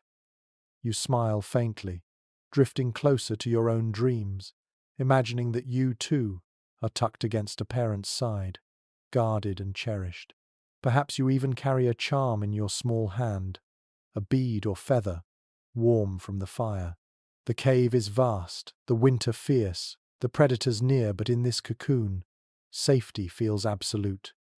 And so, as the children breathe steadily, their dreams mingling with the fire's glow, the entire group yields to the comfort of continuity. The youngest rest, and because of that, the oldest can rest too. The night stretches on, and with it, the gentle promise of tomorrow. The hush of the children fades into another presence above your head. As you let your gaze wander up toward the walls and ceiling, faint lines emerge in the firelight. They are not cracks or shadows this time. They are deliberate strokes of ochre, smears of charcoal, patterns pressed by hands long ago. Painted animals peer down at you, bison broad, shouldered and proud, horses mid-gallop, deer with tall antlers branching like trees. They are frozen, yet alive, their eyes catching sparks of fire as though blinking. Archaeological discoveries at sites like Lascaux and Chauvet reveal that painted caves often doubled as living and sleeping spaces. Most experts accept that these images were not mere decorations, they carried significance. Perhaps spiritual, perhaps instructional, perhaps both. To sleep beneath them was to be watched by more than family, it was to lie under the gaze of spirits, of creatures larger than life, guardians or guides for the night. You shift slightly, neck craned back, and imagine how such paintings must have shaped rest. A child staring upward might see not just pigment, but herds of animals marching across stone. An adult, eyes closing, might dream of the hunt more vividly because of these constant images. The cave became not only shelter but also a gallery of imagination, dreams seeded before sleep even began. An unusual detail from certain painted caves, some images were placed specifically above or near sleeping areas. Archaeologists wonder if this was coincidence or design. Did families deliberately choose spots under bison rather than blank walls, hoping for protection in sleep? Did paintings of predators serve as warnings, reminders even in dreams to stay alert? There is no definitive answer, but the placement itself raises questions that linger in your mind as you lie here beneath the stone herd. Debates among scholars remain lively about whether these paintings were viewed only in rituals or seen daily by those who lived inside. Some argue the art was sacred, reserved for ceremonies deep in the caves, far from sleeping chambers. Others note that soot and ash near painted walls suggest fires burned regularly below them, meaning people lived with these images constantly. You, staring up at ochre forms, believe the latter. They are too present, too vivid, too close to ignore. The fire flickers, and shadows ripple across painted bodies. Suddenly the bison appear to move, the horse's legs to kick, the deer's antlers to sway. The illusion is startling but mesmerizing. Perhaps this was the artist's intention to animate the animals, to blur lines between stone and life. To you, lying beneath, it feels like the beginning of a dream while still awake. A curious little discovery. Some paintings contain multiple legs or overlapping outlines, as if artists were deliberately suggesting movement. Under flickering fire, those forms would have seemed to run. Imagine the impact on sleepers, half drowsy, watching herds migrate across the ceiling. Dreams must have followed naturally, full of motion, full of life. You breathe slowly, letting your eyes linger on the ochre strokes. The smell of resin still lingers in the air, mingling with smoke, as if even the atmosphere honors these images. You wonder if families whispered prayers to the animals before sleep, asking bison for strength, horses for speed, deer for vigilance. Sleep itself might have been seen as entering the animal's world, guided by the painted spirits above. The scholarly community is divided on whether cave art was primarily symbolic or practical. Some see it as magic to ensure successful hunts, others as memory aids, teaching children about creatures of the world. But as you lie here, eyelids drooping, you realize the paintings also served another role. They created atmosphere. They made the cave more than rock. They made it alive, meaningful, safe. Sleep came easier when walls were not blank but filled with presence. One odd but fascinating finding: handprints, red and black silhouettes pressed onto walls, sometimes tiny, belonging to children. Imagine lying beneath your own mark, a handprint you made earlier in the day. Each night, you would sleep under proof of your existence, your place in the world. It is a comfort modern bedrooms rarely match. Tonight, you imagine your palm pressed above, glowing faintly in firelight, keeping watch as you drift off. The animals gaze down, silent, unblinking, yet they seem more alive than many humans you've known. Their stillness hums with power. You feel it seep into you, a reassurance that you are part of something larger, a cycle of predator and prey, of hunter and hunted, of survival itself. The art tells you, you belong, and in that belonging, rest comes freely. You close your eyes at last, though the images remain vivid behind your lids. Bison thunder, horses run, deer leap. They accompany you into the dream world, guides painted not only on walls but in memory. You sink deeper, carried by art as much as by bedding or fire. Outside, the storm quiets. Inside, spirits of animals breathe with you. You sigh, body heavy, mind drifting, and let the painted herd carry you across the threshold into dreams. Snow falls heavier outside, piling against the cave mouth until its silence presses inward. The opening narrows, edges blurred by white. As drifts accumulate, sound itself changes. The howling of wind dulls to a muted hum, as though the cave has been tucked under a blanket. The world beyond grows distant, muffled by layers of snow, while inside you feel wrapped in a deeper hush. Archaeological evidence from high-latitude sites shows that snowdrifts often sealed entrances during winter, sometimes deliberately encouraged by humans piling branches to trap flakes. Scholars generally agree this accidental insulation worked in their favor. Instead of icy drafts sweeping through the chamber, the snow acted as a natural barrier, cocooning families in stillness.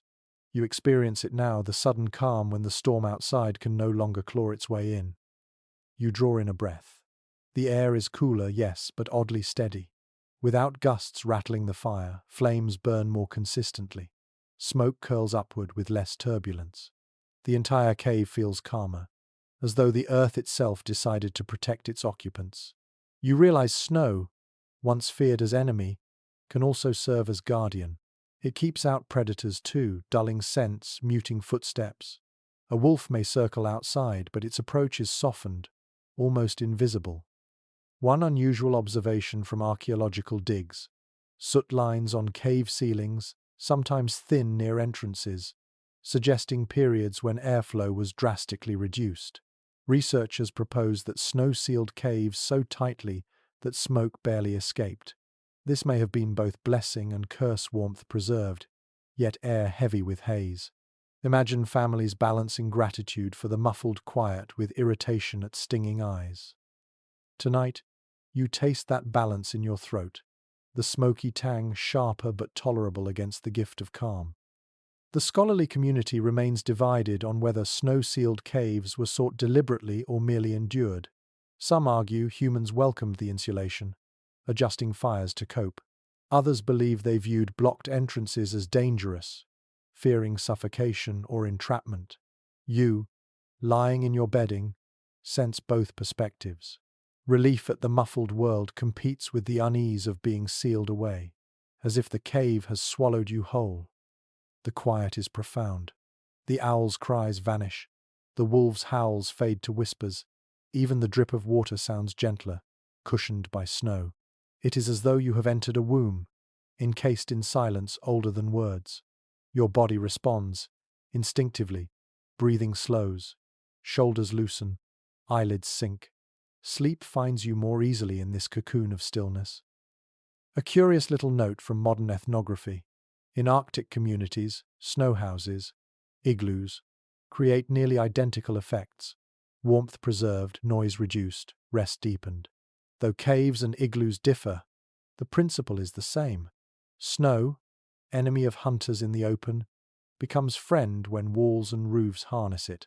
Tonight you share that experience, tucked into a cradle carved by winter itself.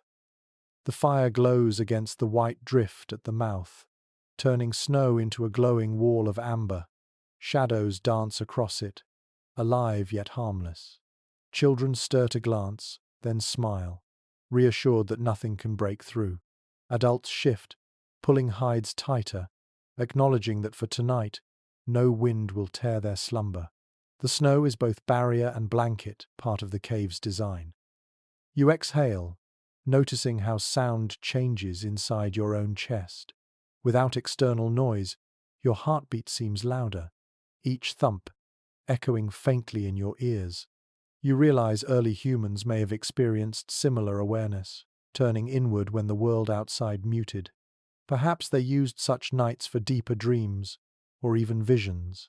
Sleep becomes not just rest, but exploration of the inner self, when outside distractions vanish. Interpretations differ on whether long, silent nights bred anxiety or peace. Some researchers claim silence heightened fear, making every small cave sound ominous. Others suggest it calmed minds, allowing restorative sleep. Your own reaction leans toward peace. The snow's embrace feels protective. Even the occasional pop of firewood seems gentler, more rhythmic. You feel rocked by the earth itself, as though the cave has become a cradle. One odd archaeological finding. In certain sealed caves, ash layers were unusually thick, suggesting families let fires burn longer when ventilation was poor. Perhaps they feared the cold more than smoke. Perhaps they trusted the snow to filter air through tiny pores unseen. Either way, they slept under heavier haze, trading perfect breath for security. You sense the same now, lungs working harder, but heart steadier. Safety, once more, comes not in purity but in compromise. The snow muffles footsteps too. If predators pace outside, you cannot hear them. That ignorance is its own comfort. Sleep is easier without constant reminders of what lurks beyond. For one night, at least, you are deaf to danger. The world shrinks to fire, kin, stone, and your own breath. The longer you lie in the muffled silence, the heavier your body feels. Each sound grows distant. The crackle of resin, the drip of water, the sigh of hides shifting. They do not vanish, but they soften, layered under silence like pebbles under snow. Your brain drifts, lulled by absence, tricked into believing the world itself has gone still. It is the perfect stage for dreams. You close your eyes, breathing the smoky, resin-sweet air, and let the muffled night cradle you. Outside, storms rage, predators roam, snow piles. Inside, you rest in silence, sealed away, safe in the womb of winter. The cave is hushed, the snow piled thick against the entrance, and yet even in such stillness you feel a familiar ache creeping through your bones. The bedding is soft enough, the fire steady, but the stone beneath remains hard, unyielding. Your hips press into it, your shoulders complain, your knees stiffen. Age does not matter. Even the young wake with soreness after nights on stone. You shift slightly, seeking relief, but every movement reminds you of the cold ground beneath. Archaeological studies of early skeletons show telltale signs of wear: arthritic joints, compressed spines, and thickened bone growths. It is widely understood that prehistoric life was hard not only because of hunts and dangers, but because rest itself took a toll. Night after night on firm rock, no mattress beyond hides and straw, the body bore the marks of endurance. You can feel it now, how the ground itself leaves its memory in your muscles. You curl tighter, trying to find warmth and comfort together. The hides soften the worst of it, but stone pushes back, indifferent. Your ancestors adapted, their bodies toughened, their thresholds shifted, yet pain must have lingered. Imagine an elder groaning softly as they turned, joints swollen, back stiff. Younger kin would listen, perhaps offering extra hides, but nothing erased the hardness fully. Sleep came, but never without its price. A curious little finding from some burial sites is the presence of shells or flat stones smoothed and placed beneath bodies. Some researchers speculate they were pillows or supports for aching heads and necks. Others think they were symbolic offerings. Either way, the impulse is clear: to soften the unyielding earth, even just a little. Tonight, as your own neck strains against the floor, you imagine reaching for such a stone shaped by hand, cradling you into easier dreams. Scholarly debate continues about how much the cold contributed to these aches.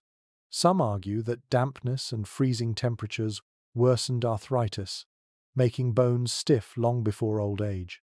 Others suggest genetics played the larger role. Both may be true. As you breathe the cool, smoky air, you feel how the chill seeps into joints, how the body reacts instinctively, curling to protect itself. Pain is not an exception, it is part of the nightly ritual. You listen to the others around you. Some snore deeply, exhausted into indifference. Others stir, shifting, coughing, muttering. The communal nest cannot erase discomfort, only share it. Perhaps the closeness helps misery spread across many shoulders is easier to bear. You think of how humans always sought companionship in hardship. Even now, the groans of kin feel less isolating than your own. An unusual observation from modern recreations of Paleolithic bedding. When participants slept on furs and straw, many reported soreness but also surprising resilience. After several nights, their bodies adjusted. Muscles adapted, pain dulled, rest deepened, despite the hard surface. It seems even discomfort, repeated enough, can transform into familiarity. Tonight, you feel that transition beginning. The ache in your hips dulls, your spine relaxes. The body, though stubborn, learns how to rest on stone. Still, you wonder about remedies. Did families rub aching joints with animal fat, warm against skin? Did they heat stones by the fire and press them to sore muscles? Such practices are unproven but imaginable. Necessity breeds invention, and the human need for comfort has always been relentless. You picture an elder pressing a warm stone to their knees, sighing in relief before sleep finally overtook them. The scholarly community is not unified on whether prehistoric aches shortened lifespans dramatically. Some evidence suggests many lived long enough to show advanced arthritis, meaning they endured discomfort for decades. Others believe chronic pain limited activity, leading to earlier deaths. The truth has always likely varied, but one thing feels certain: as you shift against the hides, pain did not stop life. It accompanied it, like smoke accompanies fire, ever present, sometimes irritating but survivable. You close your eyes, acknowledging the ache without fighting it. The trick is not to banish pain, but to fold it into the rhythm of night. The body learns to rest even while sore, to dream even while stiff. Perhaps that is the hidden strength of your ancestors, not that they avoided hardship, but that they slept in its presence, woke with it, carried it, and still endured. One odd but striking tidbit: some cave skeletons show healed fractures, meaning people survived serious injuries for years. That survival implies care. Others must have helped them, carried burdens, ensured they could rest. You imagine a hunter with a broken leg lying in this very bedding, tended by family, enduring nights of ache but surviving because others cared enough to keep them safe. In that tenderness lies the secret to humanity's endurance. Your eyelids droop again. The ache does not vanish, but it dulls into background, like the smoke or the drip of water. It is part of the cave, part of the body, part of life. And with that acceptance, You let yourself sink further into rest, trusting that even in discomfort, sleep will come. The fire sighs, the snow holds, the bodies around you breathe steadily. Pain lingers, but dreams rise anyway. You yield, proving again what your ancestors knew, that rest is not the absence of ache, but the art of surrendering despite it. The ache in your joints fades as you drift, but another sensation rises in its place, the pulse of breath. You become aware of it not only in your own chest, but in the chorus of bodies all around you. The cave itself seems to inhale and exhale, as though it is alive, filled with lungs beating in unison. The sound is soft but constant, air moving in, air moving out, woven into the fabric of night. Archaeologists studying prehistoric living spaces often remark on how tightly people slept in relation to one another. It is generally accepted that in such close quarters, the rhythm of breathing became a collective song. One person's inhale brushed against another's cheek, one exhale warmed another's neck. The air was shared, recycled, exchanged countless times in a single night. You feel it now, the faint warmth of someone's breath grazing your skin, the mingling of lungs creating a climate of their own. You notice how your body adjusts unconsciously. Your breathing slows to match the cadence around you, aligning itself with the greater rhythm. Modern sleep research has shown that people in communal settings often synchronize their breath and even their heart rates. Perhaps this is why you feel calmer now, as if the group itself rocks you to sleep. It is not just you resting, it is all of you, together, like one animal with many hearts. A curious little finding in some caves is the pattern of blackened walls near low ceilings, proof that air was heavy and still. Smoke gathered, oxygen thin, yet people survived.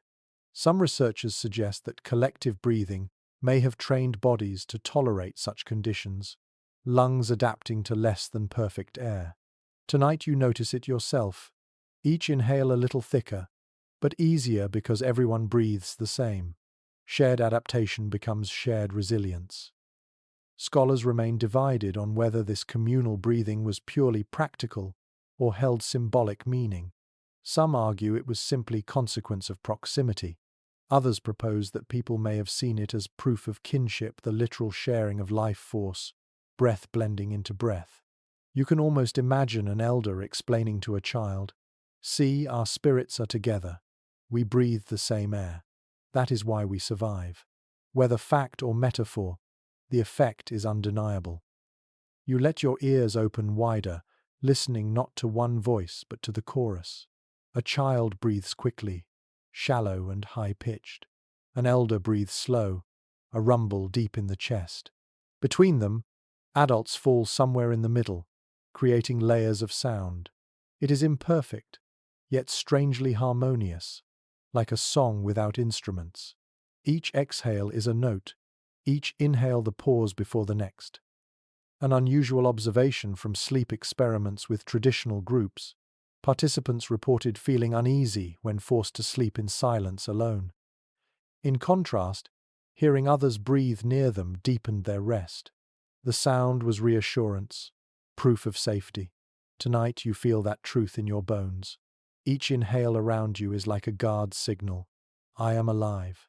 I am here. You are not alone. You exhale slowly, matching the rhythm of the person beside you. The warmth of their breath mingles with yours, and you smile faintly at the intimacy of it. No romance here, no embarrassment, only survival. To breathe together is to live together. In winter's heart, this truth is more powerful than any spear. One odd but touching detail emerges from ethnographic accounts. In some cultures, breath was thought to carry pieces of the soul. To share breath was to share spirit. If similar beliefs existed in prehistory, then sleep itself may have been seen as a merging of lives, souls braided together through exhalations. Tonight, you sense the poetry of it. Dreams may not belong to you alone, they belong to the shared air of the cave. The fire flares briefly, then dims again. Shadows move across sleeping faces, but breathing remains steady. Even in shifting light, the rhythm holds, unbroken. You realize that in such conditions, even waking in the night would feel different. To sit up, to look around, to hear everyone breathing it would ease fear immediately. Nothing is more calming than proof that the group endures. The scholarly community continues to discuss whether such tight living conditions caused disease to spread faster. Some argue it did, and skeletal evidence of infections supports the concern. Others counter that the benefits of shared warmth and safety outweighed the risks. As you breathe in smoky, recycled air, you feel both truths pressing in. Illness was always possible, but loneliness would have been far deadlier.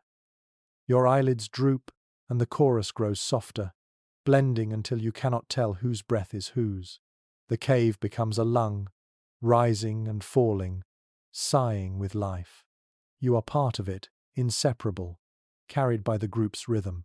Even dreams begin to echo with breath, each image tied to inhale and exhale. One peculiar tidbit.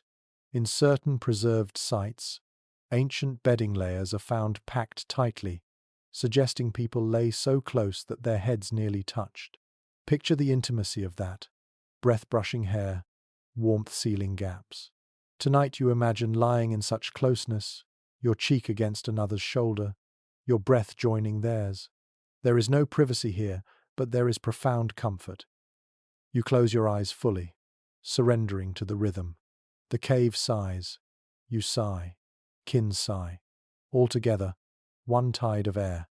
The world outside may be wild, sharp, merciless, but inside this chamber breath is shared, and in that sharing lies safety. Your last thought before dreams is as simple as the act itself. I breathe, you breathe, we breathe. Therefore we rest. The chorus of breathing steadies you, but then another sound rises above it, a voice, soft and low, almost a whisper. An elder speaks. Their tone is not commanding, not even conversational, but lulling, like water slipping over stones. The words are simple, perhaps half-formed, yet they catch your attention in the drowsy dark. It is a story, and in this cave, a story is as essential as fire. Archaeological traces cannot capture words, but ethnographic parallels suggest that oral storytelling is among the oldest human traditions. Around fires, under hides, families passed the hours with tales of animals, ancestors, spirits. It is generally agreed that such stories were not only entertainment, they were memory, teaching, comfort. Tonight you listen as the elder's murmur weaves through the chamber, carrying images that soothe even as your eyelids sink. The tale begins with a great stag, its antlers stretching wider than the trees, wandering across snowy plains. You picture it clearly, the firelight painting shadows on the walls to match the description. Children shift in their bedding, drawn half awake by the familiar cadence. Adults smile faintly, knowing the story as well as their own names. It has been told many times, yet repetition is part of its charm. The stag always wanders, always triumphs, always reminds listeners of strength in lean times. One curious detail from later hunter-gatherer groups. Bedtime stories often mirrored the practical world hunting animals, surviving winters but clothed them in magic. They taught children how to live, while also giving adults a sense of purpose. The line between myth and manual blurred. You feel that blending now as the elder describes the stag scraping snow to find hidden grasses. It is both fantasy and instruction, teaching patience and endurance. Scholars remain divided on whether these tales were purely pedagogical or spiritual. Some argue they were mnemonic devices, practical lessons remembered through rhythm. Others insist they were sacred, a way of calling animal spirits into dreams. You, half drifting, sense both. The story soothes and instructs, comforts and elevates. It turns survival into meaning.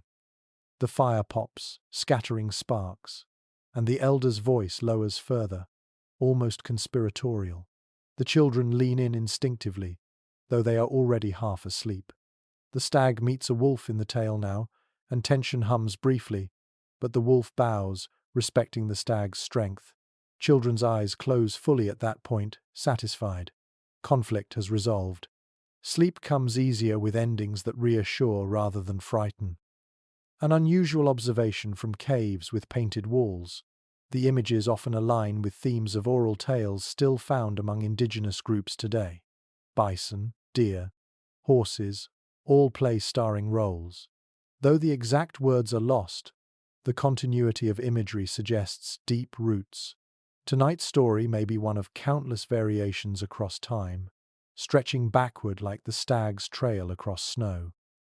The elder continues, voice thinning, words spacing farther apart. Even their storytelling reflects the rhythm of sleep, slowing until silence fills the gaps. Perhaps this is deliberate, a technique honed over generations. Speak until the listeners drift, then stop. A story does not need a final line. Sleep provides the ending. One odd but delightful tidbit. Modern researchers in dark retreats sometimes begin speaking to themselves aloud before sleep, finding that stories calm their minds. It suggests that the instinct to tell tales before resting is ancient, built into our species. Without it, silence can feel too wide, too empty. Tonight you are grateful for the voice, for the cadence, for the words that carry you gently across the edge. The scholarly community debates whether such tales were communal or individual. Some argue everyone contributed, each adult offering fragments until the story grew like a braided rope. Others believe one elder often held the role of storyteller, keeper of words. You imagine both at different times, but tonight one voice dominates, steady and soothing, guiding all toward dreams. Your body grows heavy, and your mind slips into the imagery. The stag, the wolf, the snow, they are no longer outside you but inside, shaping dreams. Story becomes dream without seam. You wonder if the elder planned it that way, planting seeds in minds so that sleep continued their work. Instruction, myth, memory, all carried forward through dreams born in firelight. The last words trail off. The elder sighs, their own breath slowing as they finally join the slumbering group. The cave is quiet again, but not silent. The story lingers, glowing faintly in the minds of listeners, blending into the rhythm of breath and the flicker of coals. Sleep now belongs to everyone. You close your eyes fully, the stag's antlers stretching across the ceiling of your dream. The cave has given you warmth, food, breath, and now words. Together they cradle you, guiding you deeper. The elder's voice has faded, but its echo remains in the cave's stillness. Now, as your body sinks deeper, your mind wanders into the fragile terrain of dreams. Images arrive unbidden, flickering herds on the walls turning to life, snowfields stretching endlessly, predators with glowing eyes circling just beyond reach. You are asleep, yet not fully surrendered, hovering in the liminal state between wakefulness and dream, where cave life often drifted. Anthropologists studying traditional societies note that dreams were not private matters but shared resources. It is widely believed that prehistoric people treated dreams as messages, visions to be retold around the fire at dawn. A dream of a bison could be omen, instruction, or reassurance. To sleep was not just to rest, it was to consult the world beyond. You feel that weight now, each image in your mind heavy with meaning, as though the night itself is trying to teach you. The bison charges through your dream, its hooves pounding snow that glitters under a pale moon. It does not frighten you. Instead, it leads you forward, inviting you to follow. You sense that if you share this vision tomorrow, others will nod. Understanding that bison must be tracked soon, dream becomes strategy, a whisper of survival disguised as fantasy. A curious little detail from certain caves. Artifacts such as bone flutes or shells have been discovered near bedding layers. Some researchers propose they were used in rituals, perhaps to induce particular dream states. Sound and rhythm before sleep might have guided the mind into visions. Tonight you hear only the steady chorus of breath, but even that rhythm shapes your dreams, carrying you deeper into a landscape of animals and fire. Scholars still discuss whether dreams were seen as personal or communal property. Some argue they belong to the dreamer, unique and private. Others suggest they were collective, meant to be told aloud, analyzed, shared. In many indigenous traditions that survive today, dreams guide not only the individual but the group. You imagine tomorrow morning, hunters leaning in as you recount the bison, deciding together what it means. Your dream shifts. The owl's cry you heard earlier seeps into the imagery.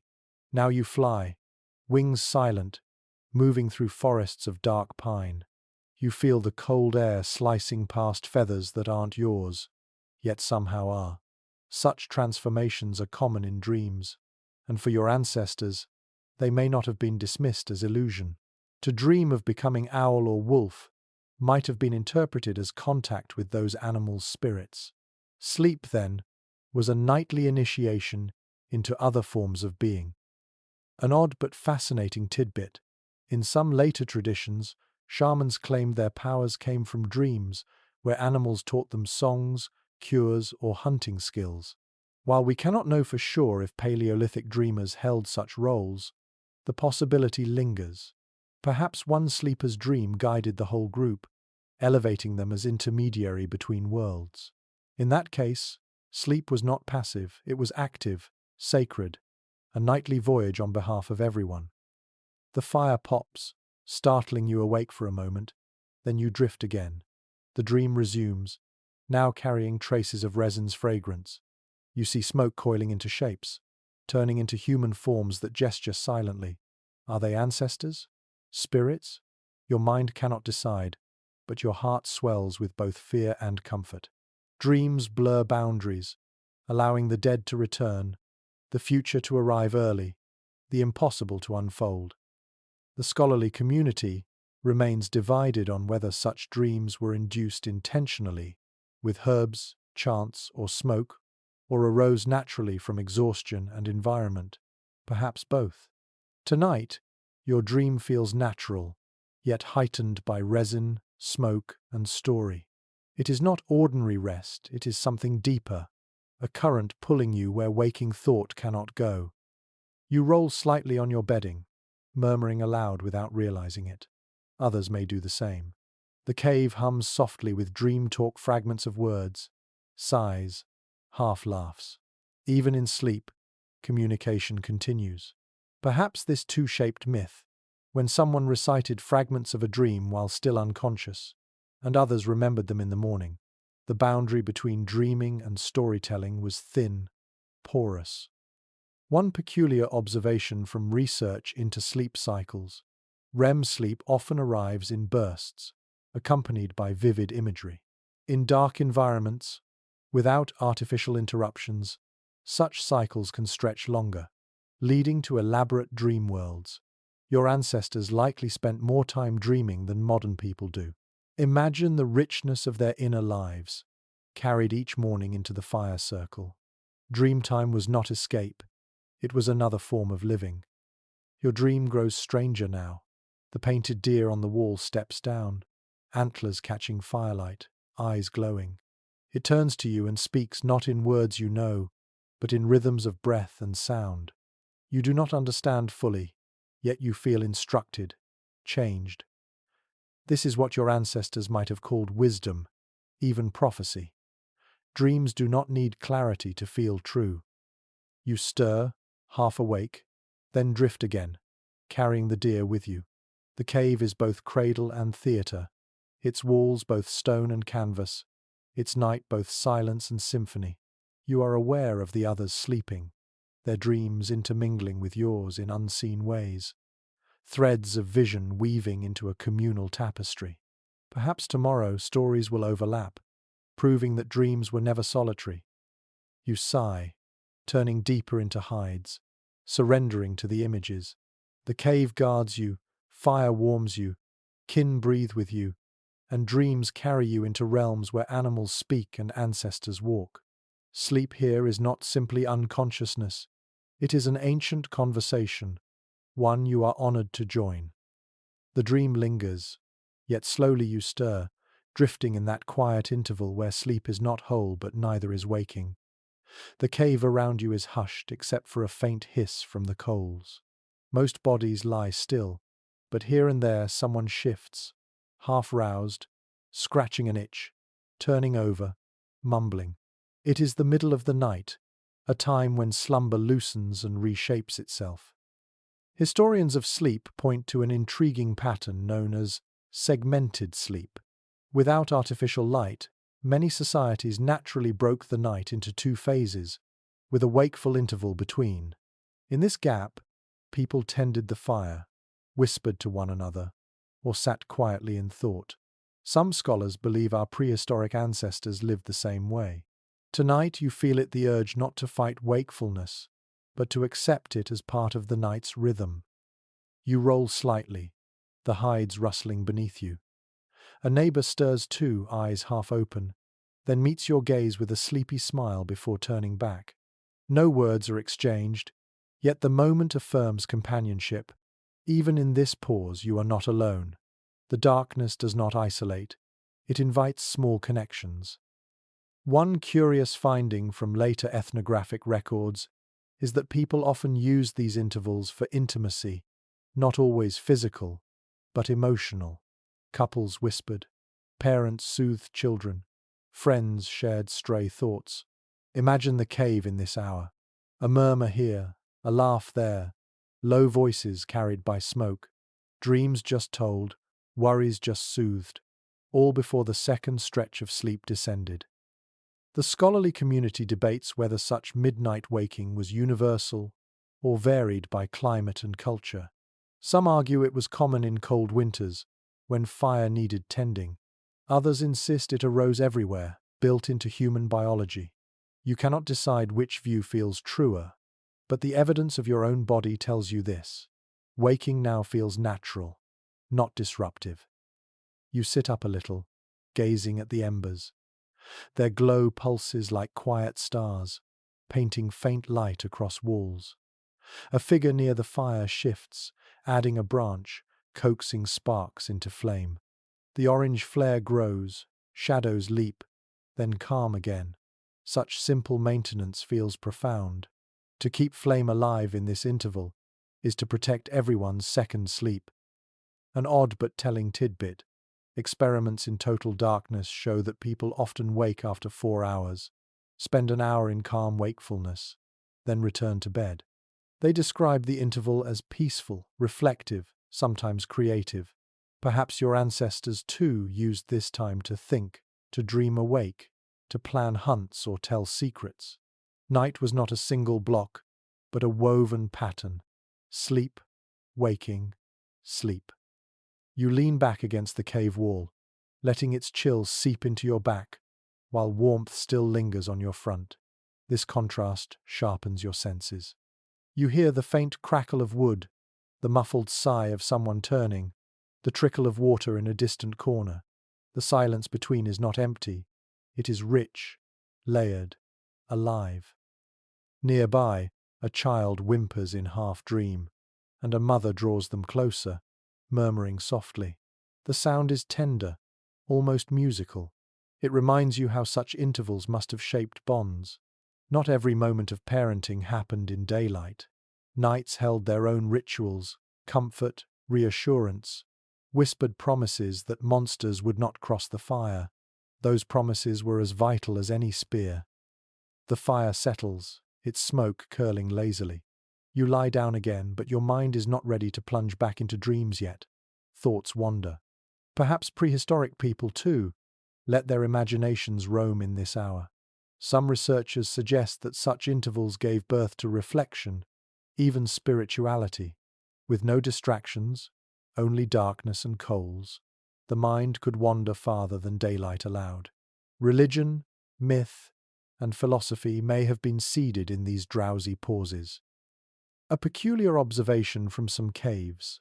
Small carvings and etched bones are sometimes found near hearths, as if people whittled or scratched designs while others slept.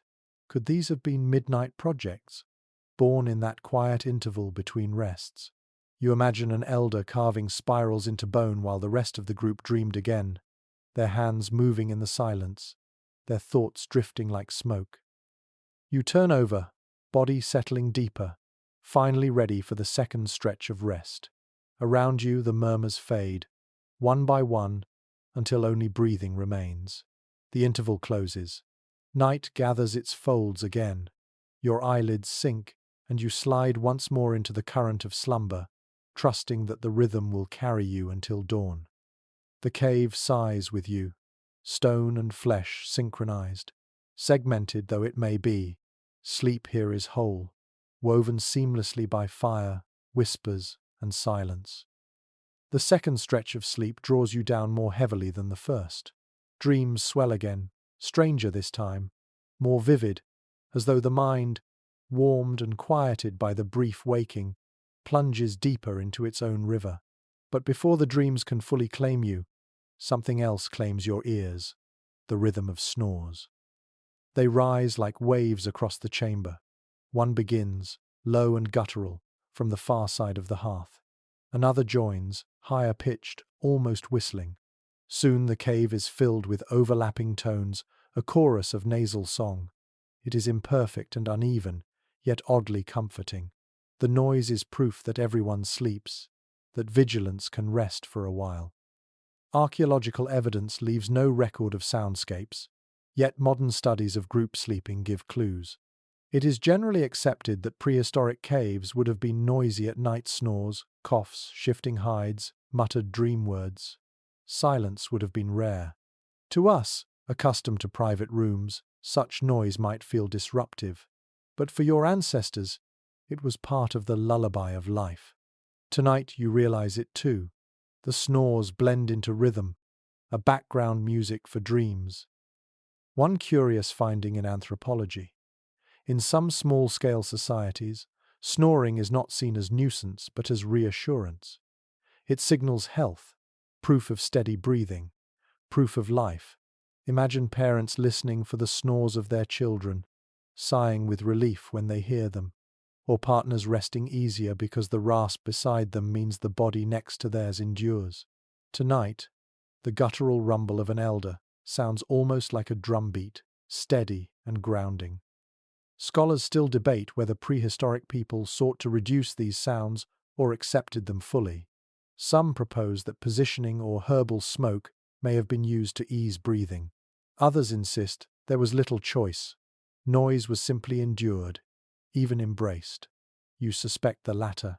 In this cave, with so many bodies pressed close, complaints would not last long. Survival demanded tolerance. You shift slightly, hides rustling, and notice how the snores create patterns. One long rumble, then two short wheezes.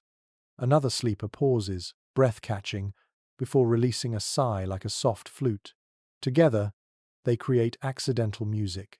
The fire pops occasionally, joining the ensemble. Water drips rhythmically in the distance. Percussion for the night's orchestra. The cave is alive with sound, yet not chaotic, cohesive, strangely beautiful. A peculiar tidbit. Researchers have suggested that exposure to repetitive noise during sleep can influence dream imagery. Perhaps prehistoric people dreamed in rhythm with the snores around them, their subconscious weaving sound into story.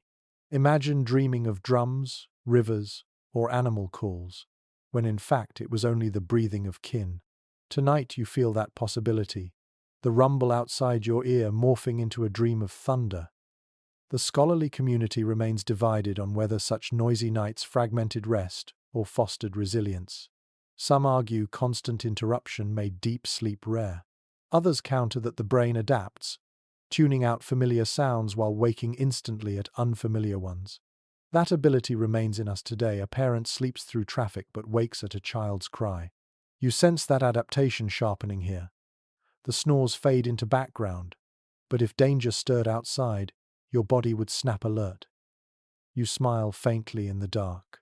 Even the oddest noises can become comfort when shared. A whistling snore becomes a reminder of companionship. A cough reassures you that elders endure. A muttered word proves dreams are active. Altogether, they weave a cocoon of sound, holding you steady in the river of night. One odd but striking observation from experimental archaeology. Volunteers living in cave-like camps often reported that group noises lulled them faster than silence. The sound reminded them of belonging, of being guarded by others. Tonight you share that sensation. The snores are not interruptions, they are anchors. You turn onto your side, hiding your face in fur, and let the orchestra continue. A deep rumble here, a nasal whistle there, a crackle of fire in between. Even your own breath joins, part of the composition whether you intend it or not. The cave hums like a living body, every noise a heartbeat. Dreams return, shaped by the sound. You wander through a forest where trees groan like sleepers and rivers gurgle like snores. The world itself breathes with you.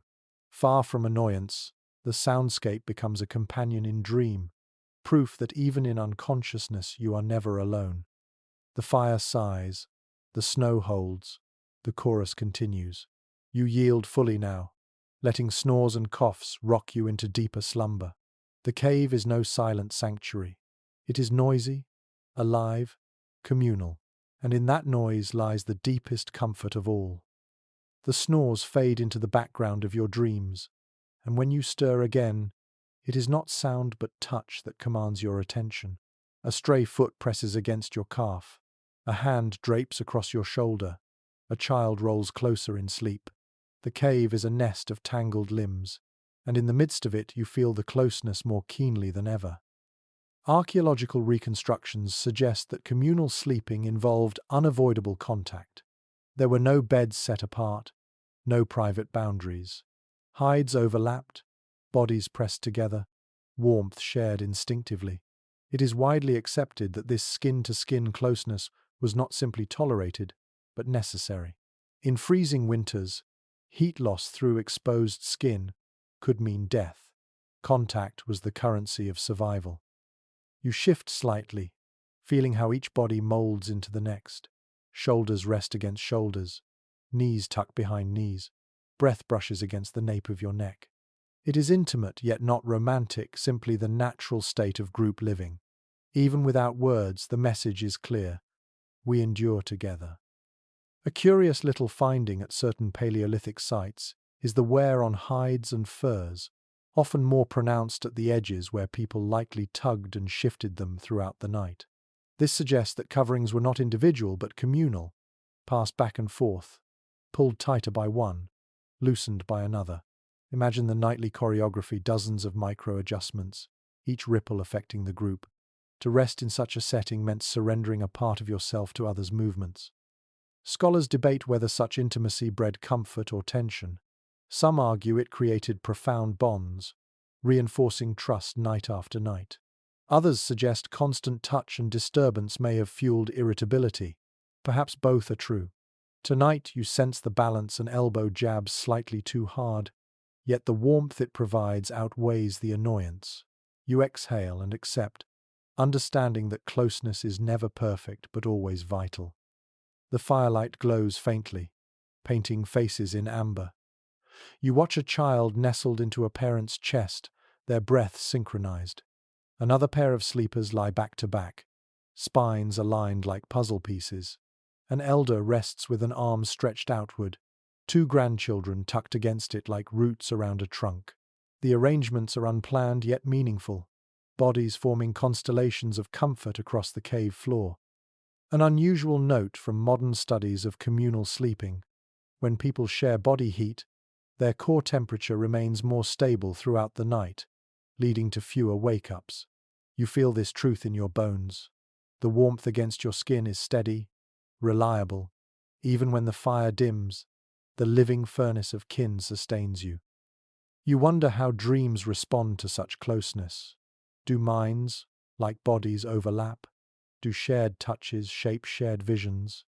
Some anthropologists suggest that group dreaming may have reinforced social unity, giving entire families similar imagery to discuss at dawn. It is not provable, yet as you drift, you sense that your dreams are not yours alone, they belong to the circle of limbs and warmth holding you. One odd but telling tidbit. Studies of heart rhythms show that when people sleep in contact, their pulses sometimes align, beating in unison. Imagine that happening here. Dozens of hearts sinking in the night. The cave itself becomes a drum, each thump echoing faintly through stone. You press your hand against a companion's chest, almost feeling it. Their rhythm calms yours, and together you settle deeper. The scholarly community remains divided on whether prehistoric people valued privacy in any modern sense. Some argue that closeness was all they knew, and solitude was unthinkable. Others insist individuals sought small moments apart at cave mouths, in side chambers, under separate hides. Tonight, in the middle of the circle, you lean toward the first view. Separation feels dangerous, alien. Here, closeness is comfort, privacy an unnecessary luxury. You turn, nestling deeper into the tangle. A hand slips from your shoulder, replaced by another. The warmth shifts but never fades. Even in movement, the group remains whole. You realize this is the essence of prehistoric sleep, not individual rest, but collective surrender. Each body lends itself to the others, weaving a safety net through contact. Dreams return again, shaped by touch. You imagine yourself part of a larger animal, limbs joined, hearts aligned, moving as one. The vision is not frightening but reassuring. To be an individual here is to be incomplete. To be many is to be whole. The fire flickers, snow presses, breath mingles, limbs entwine. You sigh and let yourself dissolve into the nest. Survival lies not in solitude, but in skin against skin, warmth against warmth, dream against dream. And so, held by others, you rest again. The tangle of limbs holds steady, and you lie warm within it. But another element of the cave begins to press into your awareness. Water. A slow, steady drip echoes from a crack above, droplets falling into a shallow hollow in the floor. Plink, plink, plink. At first it is faint, almost ignorable. But as your ears tune in, the sound grows constant, shaping the rhythm of night. Archaeologists who study cave systems often note that water left behind mineral deposits, stalactites and stalagmites, that grew over centuries from such drips. It is widely accepted that prehistoric families heard these sounds every night, a background metronome of the earth itself. For you, lying here, it becomes both soothing and insistent, a reminder that time is passing even as you sleep. You notice how the droplets alter the atmosphere. The air is damp, clinging to skin, carrying the faint tang of minerals. You breathe it in cool, metallic, almost sharp. Some researchers suggest that such humidity may have irritated lungs, especially in smoky caves. Others argue it kept airways moist, easing breathing in dry winters. You feel both truths at once, a faint heaviness in your chest, yet also relief against the harshness of smoke. One curious little discovery at certain sites: shallow stone basins near bedding areas, filled not only with water but with traces of herbs. Scholars speculate these may have been used for rinsing, soothing, or even rituals before sleep. Imagine dipping your hands into cool mineral water, washing away smoke before curling under hides. Tonight, you picture an elder leaning over the hollow, letting the drip collect, then cupping it to sip before lying down again. The scholarly community is still uncertain whether dripping water was embraced as lullaby or cursed as nuisance. Some argue it provided natural white noise, masking sudden sounds and easing sleep. Others suggest it became irritating, keeping people restless. As you listen, though, the sound folds seamlessly into the cave's orchestra, joining snores, crackles, and sighs. It feels less like intrusion, more like heartbeat, steady and eternal. The drip also fuels dreams. In your drowsy state, the plink transforms into hooves, footsteps, drumbeats. Each drop becomes an image, feeding the mind with rhythm. Anthropologists studying dreams in traditional cultures note how environmental sounds often merge into visions. Tonight, your subconscious cannot resist the lure the water leads you into forests, into hunts, into rivers that flow through sleep itself. An odd tidbit from cave studies: some chambers amplify water's drip, turning it into a loud, resonant tone. Explorers report feeling unsettled or mesmerized by the effect, depending on mood. Imagine your ancestors choosing sleeping spots partly for acoustics, favoring corners where water whispered rather than boomed. Comfort in caves was not only about warmth but also about soundscape. Tonight, you are grateful for the softer version, gentle as a lullaby. You reach a hand out toward the drip, though it is too far. Still, the gesture comforts you, as though connecting with the element. Water means survival, drinking, cleaning, cooking. To hear it all night was reassurance that the earth provided. Perhaps that is why some researchers believe dripping water held symbolic weight, interpreted as voices of spirits or ancestors. Falling drops became words of stone, speaking without interruption. The firelight catches the water briefly, making each drop sparkle before it falls. For a moment, you imagine the cave ceiling as sky, the droplets as stars falling one by one. The vision is calming, even holy. You wonder if children staring at the same sight saw magic there, if parents explained it as gifts from above. Sleep, then, would not come into emptiness, but into a world where even water spoke. The scholarly debate extends to whether prehistoric groups attempted to control such drips, diverting them with stones, collecting them deliberately, or leaving them as they were. Some basins suggest human arrangement, others seem purely natural. Either way, the sound endured, night after night, generation after generation. To lie in these caves was to lie under dripping time itself. You curl deeper into your bedding, letting the rhythm merge with your breath. Inhale, drip, exhale, drip. The synchronization feels natural, as though your body wants to align with the cave.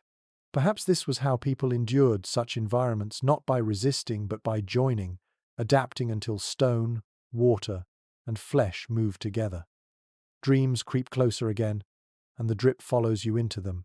You find yourself beside a vast river, its current slow but endless, each ripple echoing like the cave's hollow.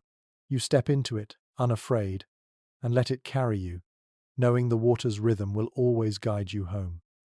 Back in the cave, the fire sighs, the breath chorus continues, and the drip keeps time. You surrender, letting the cave's elements cradle you together.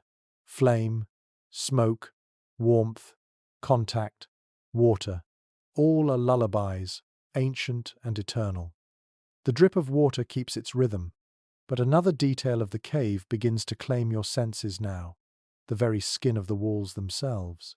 In the glow of the embers, you notice their surfaces rough in some places, smooth in others, veined with minerals that glisten faintly. The walls are not lifeless. They carry marks of time, scratches of claws, stains of soot, and patterns etched by dripping water. As you stare, they seem less like barriers and more like silent companions. Archaeologists often note that cave walls were canvases of memory. Not only paintings but also scratches, carvings, and soot streaks preserved the presence of both humans and animals across generations. It is widely understood that families must have slept under these marks nightly, their eyes adjusting to the shapes until they became as familiar as kin. Tonight you share in that experience. The walls are not blank, but alive with stories, some intentional, some accidental. You run your fingers across the stone near your bedding. It is cool, almost damp, and gritty with mineral dust. The texture grounds you, reminding you that this place was shaped long before your arrival. Some scholars propose that people may have chosen sleeping spots according to the feel of walls, favoring smooth hollows for comfort or symbolic niches for protection. You can imagine a parent guiding a child to lean against a polished curve, soothing them with the touch of stone. A curious little discovery in some caves: claw marks preserved from bears or big cats, long before humans entered. To lie beneath them each night must have been humbling, a reminder that this home was once another creature's. Perhaps families turned those scars into stories, warnings, or charms. You gaze at the faint scratches on the wall and wonder if they still hold echoes of roars long vanished. Scholars remain divided on whether humans decorated their sleeping spaces deliberately or treated art and bedding as separate domains. Some argue paintings were confined to ritual chambers deeper inside. Others point to evidence of pigment near hearths, suggesting art surrounded daily life. You, staring at faint ochre streaks above your head, lean toward the latter. How could people resist turning even their sleeping chamber into a gallery? The firelight flickers, casting shadows that animate every crack. A long fissure becomes a snake slithering upward. A round hollow becomes an eye staring back. These illusions are no accident. The walls themselves invited interpretation. Imagine a child pointing out shapes night after night, their imagination sharpened by the interplay of pigment, crack, and flame. The cave was not passive. It collaborated in storytelling, shaping both dreams and fears. One odd but striking tidbit: in some caves, stalagmites were intentionally broken or arranged, as though reshaped by human hands. Perhaps they were obstacles to comfort, or perhaps they were turned into symbols, guardians at the edges of sleeping spaces. You can almost feel the urge yourself. If a jagged stone juts too close, you'd move it or break it, reshaping the chamber into something more human. You stretch out your arm again, palm pressed flat against the rock. The coolness seeps into your skin, balancing the warmth of the fire. It is strangely soothing, as if the cave itself lends you its patience. Stone has no urgency. It waits, unhurried, carrying memories far older than your kind. To rest against it is to borrow that patience, to let your body slow into its rhythm. Scholarly debate continues about whether caves were chosen more for practical features, dry floors, narrow entrances, or symbolic ones, such as resonant acoustics and unique markings. Perhaps the answer is both. Tonight, as you lie beneath claw marks and ochre smears, warmed by stone's silence, you sense no division between practical and sacred. Comfort and meaning were inseparable here. A peculiar observation from spelunkers. Some caves hum faintly when wind passes through, the walls vibrating like a distant drum. If your ancestors heard such tones at night, perhaps they treated them as voices of the cave itself. Sleep would then come, not in silence, but in a choir of whispers, water dripping, stone humming, fire sighing. Even now, you half believe you hear a hum beneath the drip, a resonance too low to name. The walls cradle you as much as the hides. They lean close, forming an embrace of stone. You do not feel trapped, but sheltered. Their permanence reassures you that even if storms rage or predators stalk, these walls will not falter. They have stood for millennia and will stand long after you. Such endurance seeps into your bones, convincing you that rest is safe.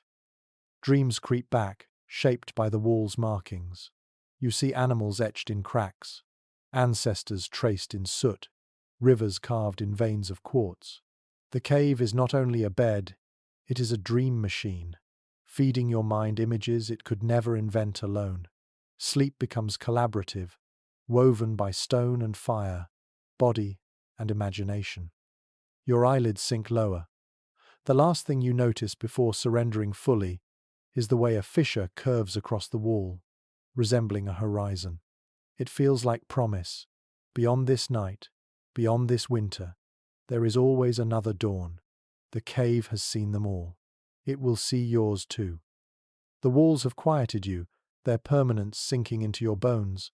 But now another companion asserts itself, the animals that once prowled outside, and sometimes within. Even in sleep, your mind flickers with the knowledge that you are not the cave's only guest.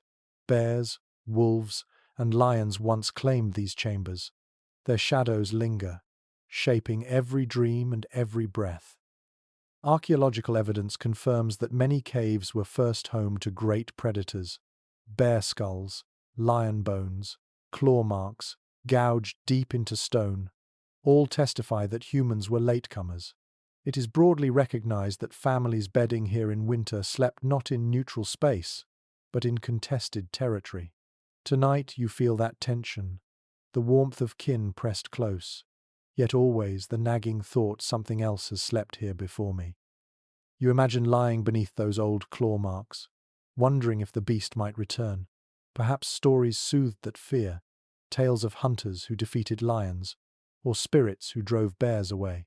Perhaps every fire lit was both practical and symbolic, a declaration to predators that the cave now belonged to humans. You see it clearly, the flames not only warming hides but also drawing a line of ownership across the chamber. A curious little discovery at Chauvet Cave in France. Alongside human footprints preserved in clay, paw prints of cave bears meander across the same ground. It means, at least once, humans and beasts shared the floor, separated only by time. Imagine sleeping there, knowing your bedding overlies the prints of a predator larger than you. Every snore, every sigh, carries a reminder of what might lurk in the shadows. The academic community remains divided on whether humans actively displaced predators or merely occupied caves seasonally when beasts were absent. Some argue that fire and noise forced bears into other dens. Others suggest humans waited until hibernation or migration left chambers empty. Tonight, curled against the fire, you lean toward the latter. No family would risk bedding where fresh claw marks still dripped blood. Still, fear must have flavored every night. You picture children huddled close, asking if the lion would return, parents answering softly, pointing to the fire as proof of safety. Yet both knew the risk lingered.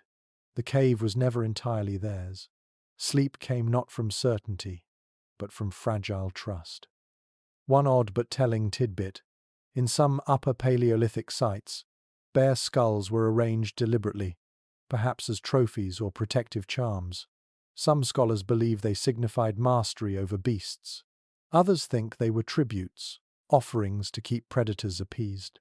Either way, the presence of skulls near sleeping areas meant that even in rest, animals remained central to thought and ritual. The fire crackles, and you imagine its glow casting back a lion's reflection. You feel the instinctive tensing of muscles, the sharpened awareness even in drowsiness. This is what your ancestors carried, the ability to half sleep, ears attuned to every rustle. Modern studies of group sleeping show similar phenomena. Someone always wakes at small sounds, the group never entirely defenseless. You realize that predators shaped not only caves, but the very pattern of human slumber.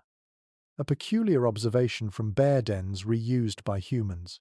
Scratches high on walls show that cubs once clambered there. To sleep beneath those marks might have evoked strange empathy, knowing the enemy's children had once played where your own now curled. Perhaps this blurred fear and kinship. After all, both species sought the same thing: warmth, safety, survival. The cave became a mirror, predator and human chasing identical needs. Dreams respond to that tension. You drift into visions of sharing the chamber with beasts lying beside a bear that snores louder than any human, watching wolves curl in a circle near the entrance, lions flicking tails by the fire. The imagery is both terrifying and oddly tender.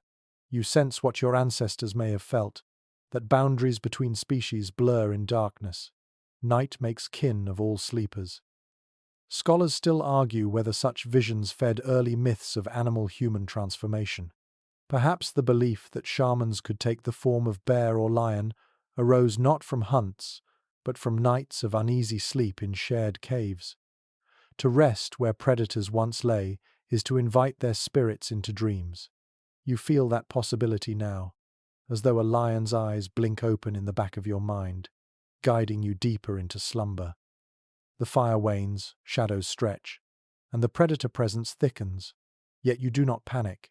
Instead, you accept it as your ancestors must have. Sleep comes not from banishing fear, but from embracing it, folding it into the fabric of night. The cave is shared: stone, water, human, beast. Safety lies not in domination, but in coexistence. One final reflection drifts across your thoughts. Perhaps the best sleep was not when predators were absent, but when their memory lingered. For in that tension, vigilance sharpened, bonds tightened, stories deepened.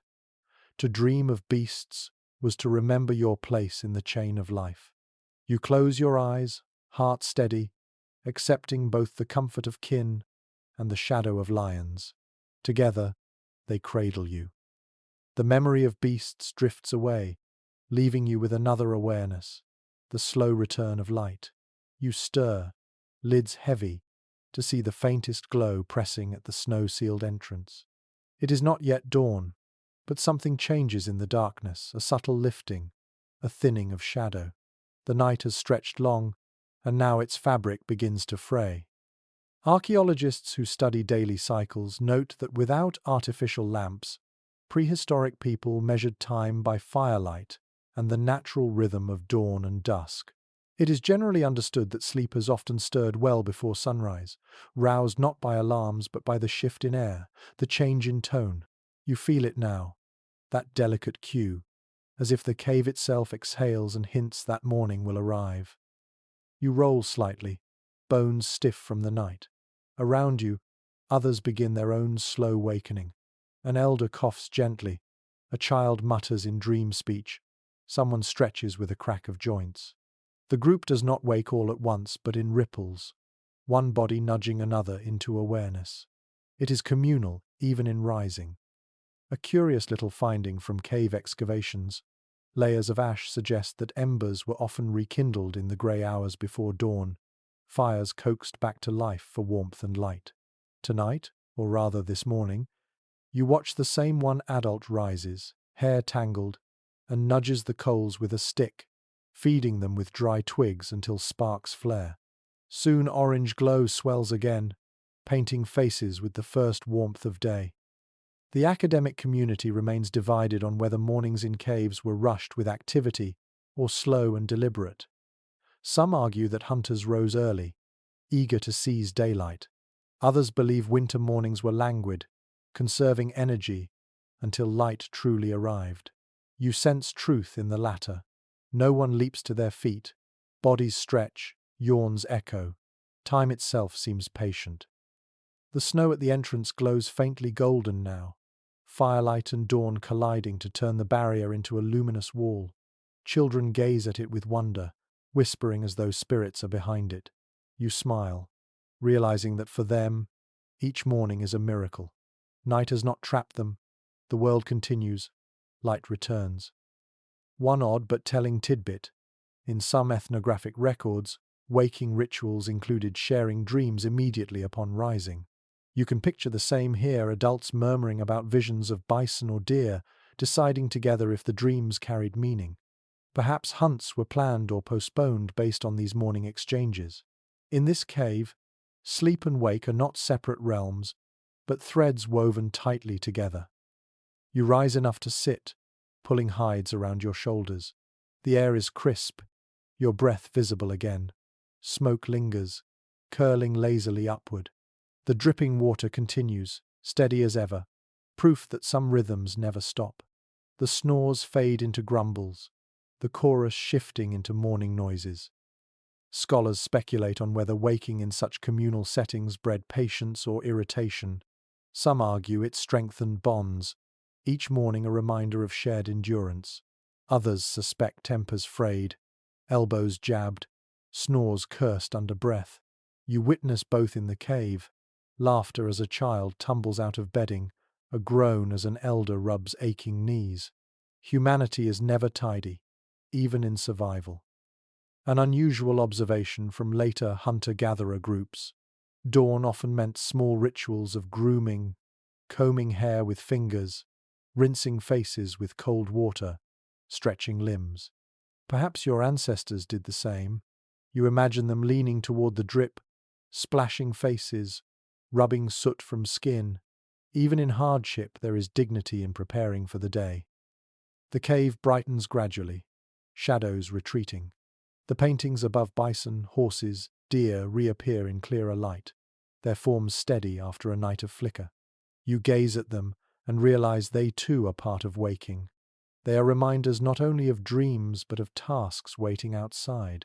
The animals return, not in fantasy but in reality, their herds still roaming beyond the snow. One peculiar tidbit: in some preserved hearths, morning fires contain bits of bone and fat, suggesting small meals shared at first light. You imagine now the group reaching for scraps left from the night before, chewing slowly, fueling bodies for another day. The flavors of smoke and ash linger, but hunger makes them welcome. The scholarly community is not in agreement about whether early mornings in winter were filled with hope or dread. Some suggest they symbolized renewal, proof of survival through another night.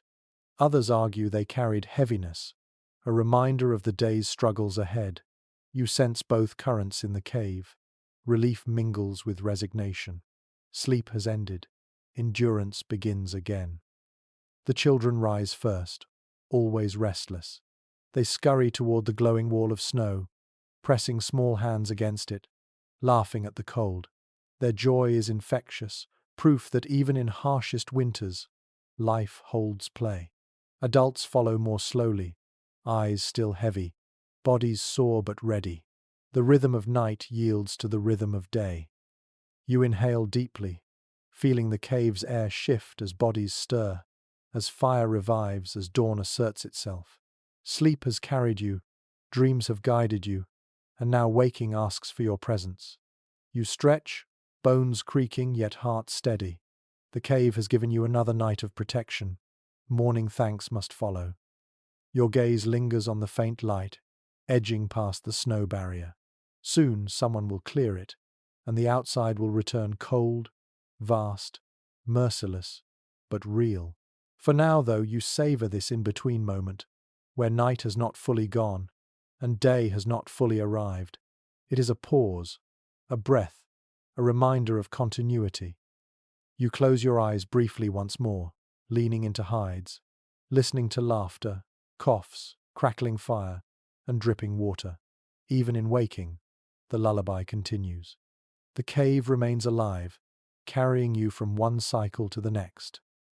The faint dawn has grown stronger now, pressing insistently at the blocked entrance. The snow that once insulated and guarded you now glows like a lantern wall, pale gold seeping through cracks. One or two adults move toward it, scraping with antler tools and sticks, breaking a path back to the waking world. The muffled hush that held you all night begins to crackle and shift. Archaeologists studying seasonal camps note that such clearings of snow or brush often marked the true start of day. It is widely accepted that families would slowly reopen the cave, letting in air, light, and the sense of the outside. You see it here, the pile of white crumbling inward, cold gusts rushing across the chamber. The shift is jarring after so many hours of warmth, yet invigorating. You pull hides tighter, shivering, but your eyes brighten. The world beyond is returning. Outside lies hunger, hunting, hardship, but also possibility. The cave has done its duty, cradling you through another night. Now its role shifts from womb to shelter, background for daily work. A curious little discovery at some Ice Age sites. Traces of footprints around entrances suggest that people often lingered there at first light, adjusting slowly to the day's glare. Imagine them stepping cautiously into snow, blinking at the vast horizon, stretching cramped muscles. You can almost feel that impulse in your own legs, eager yet hesitant, caught between safety and necessity. Scholars continue to debate whether prehistoric mornings inspired awe or dread. Some insist dawn was celebrated, proof of survival. Others argue it brought anxiety, the weight of tasks pressing in. You sense both currents as you watch the group stir, children laughing at snowflakes drifting inside, adults groaning at the thought of labor. Life was never simple. The fire flares once more as someone adds resin-rich wood, ensuring warmth for those who remain. The chamber glows brighter now, its painted animals vivid again. You glance at them, and they seem different in daylight, less like spirits, more like reminders. Hunt, endure, adapt. The night's dreamlike guardians transform into the day's practical guides. One odd but striking tidbit. In some caves, marks of repeated scraping on walls near entrances suggest deliberate rituals of greeting or farewell to the outside world. Perhaps each morning, gestures honored the cave before departure, thanking it for safety. You imagine touching the wall yourself, pressing palm against cool stone in silent gratitude. The group begins to move in earnest. Hides folded, ashes stirred, children bundled. You sense the rhythm of transition, the long stretch of sleep giving way to action. Yet beneath it all lingers a quiet wonder that such sleep was possible at all, in a world of storms, beasts, and hunger. The cave, the fire, the bodies of kin, the whispers of story and dream, all conspired to make rest not only possible, but profound. The scholarly community often reminds us that survival was not only about spears or hunts, but about resilience of spirit. To sleep soundly, even one night, in such conditions was an act of triumph. Your body has felt that truth across these hours. Ache, closeness, noise, warmth, fear, and comfort blending into one tapestry of endurance. You stand now, stretching tall, feeling the stiffness of stone-born rest in your joints. Yet beneath it lies strength, renewed by hours of surrender. Your ancestors knew this secret well, that sleep, even imperfect, restores courage to face another day. Children rush to the entrance, squealing at the brightness outside. Adults follow, cautious, checking for tracks of wolves or bears. The world is waiting, merciless but beautiful, harsh but sustaining. The night has prepared you for it, one dream at a time. One peculiar reflection. Modern research shows that restorative sleep strengthens memory, decision-making, and creativity. Imagine how those gifts shaped the first humans. Each night of dreaming may have sparked new ideas, tools, strategies, symbols that carried them further. Perhaps the very progress of humanity was born not in hunts but in sleep-filled caves. You glance back once more before leaving. The fire smoulders, the walls gleam, water drips, soot lines glow faintly. It is not just shelter, it is archive, temple, womb, a place where survival intertwined with meaning, where rest became a form of prayer. To sleep here was to belong, not only to family but to earth itself. And now, as dawn brightens, the cycle completes. You step toward the light, hides around your shoulders, body renewed. Another night has passed, another day begins. And so, as the snow-muffled cave gives way to dawn, you feel the arc of the night settle within you. The fire has dimmed, the paintings have watched, the breath of kin has wrapped you, and now light stretches across stone, soft and forgiving. It is time to leave the dream of caves behind, but gently, without hurry. Close your eyes once more. Picture the walls, cool and enduring, leaning close to hold you. Hear the water drip, patient and steady, like time itself. Feel the warmth of bodies beside you, each heartbeat echoing with yours. Let the memory of bison and deer linger in your mind, not as fear but as guardians, companions who kept watch as you slept. The storm outside has calmed, and the air is lighter, easier. You walk out slowly, still wrapped in furs, your breath visible in the morning cold. The horizon glows pale, promising another day. And yet, you are not rushed.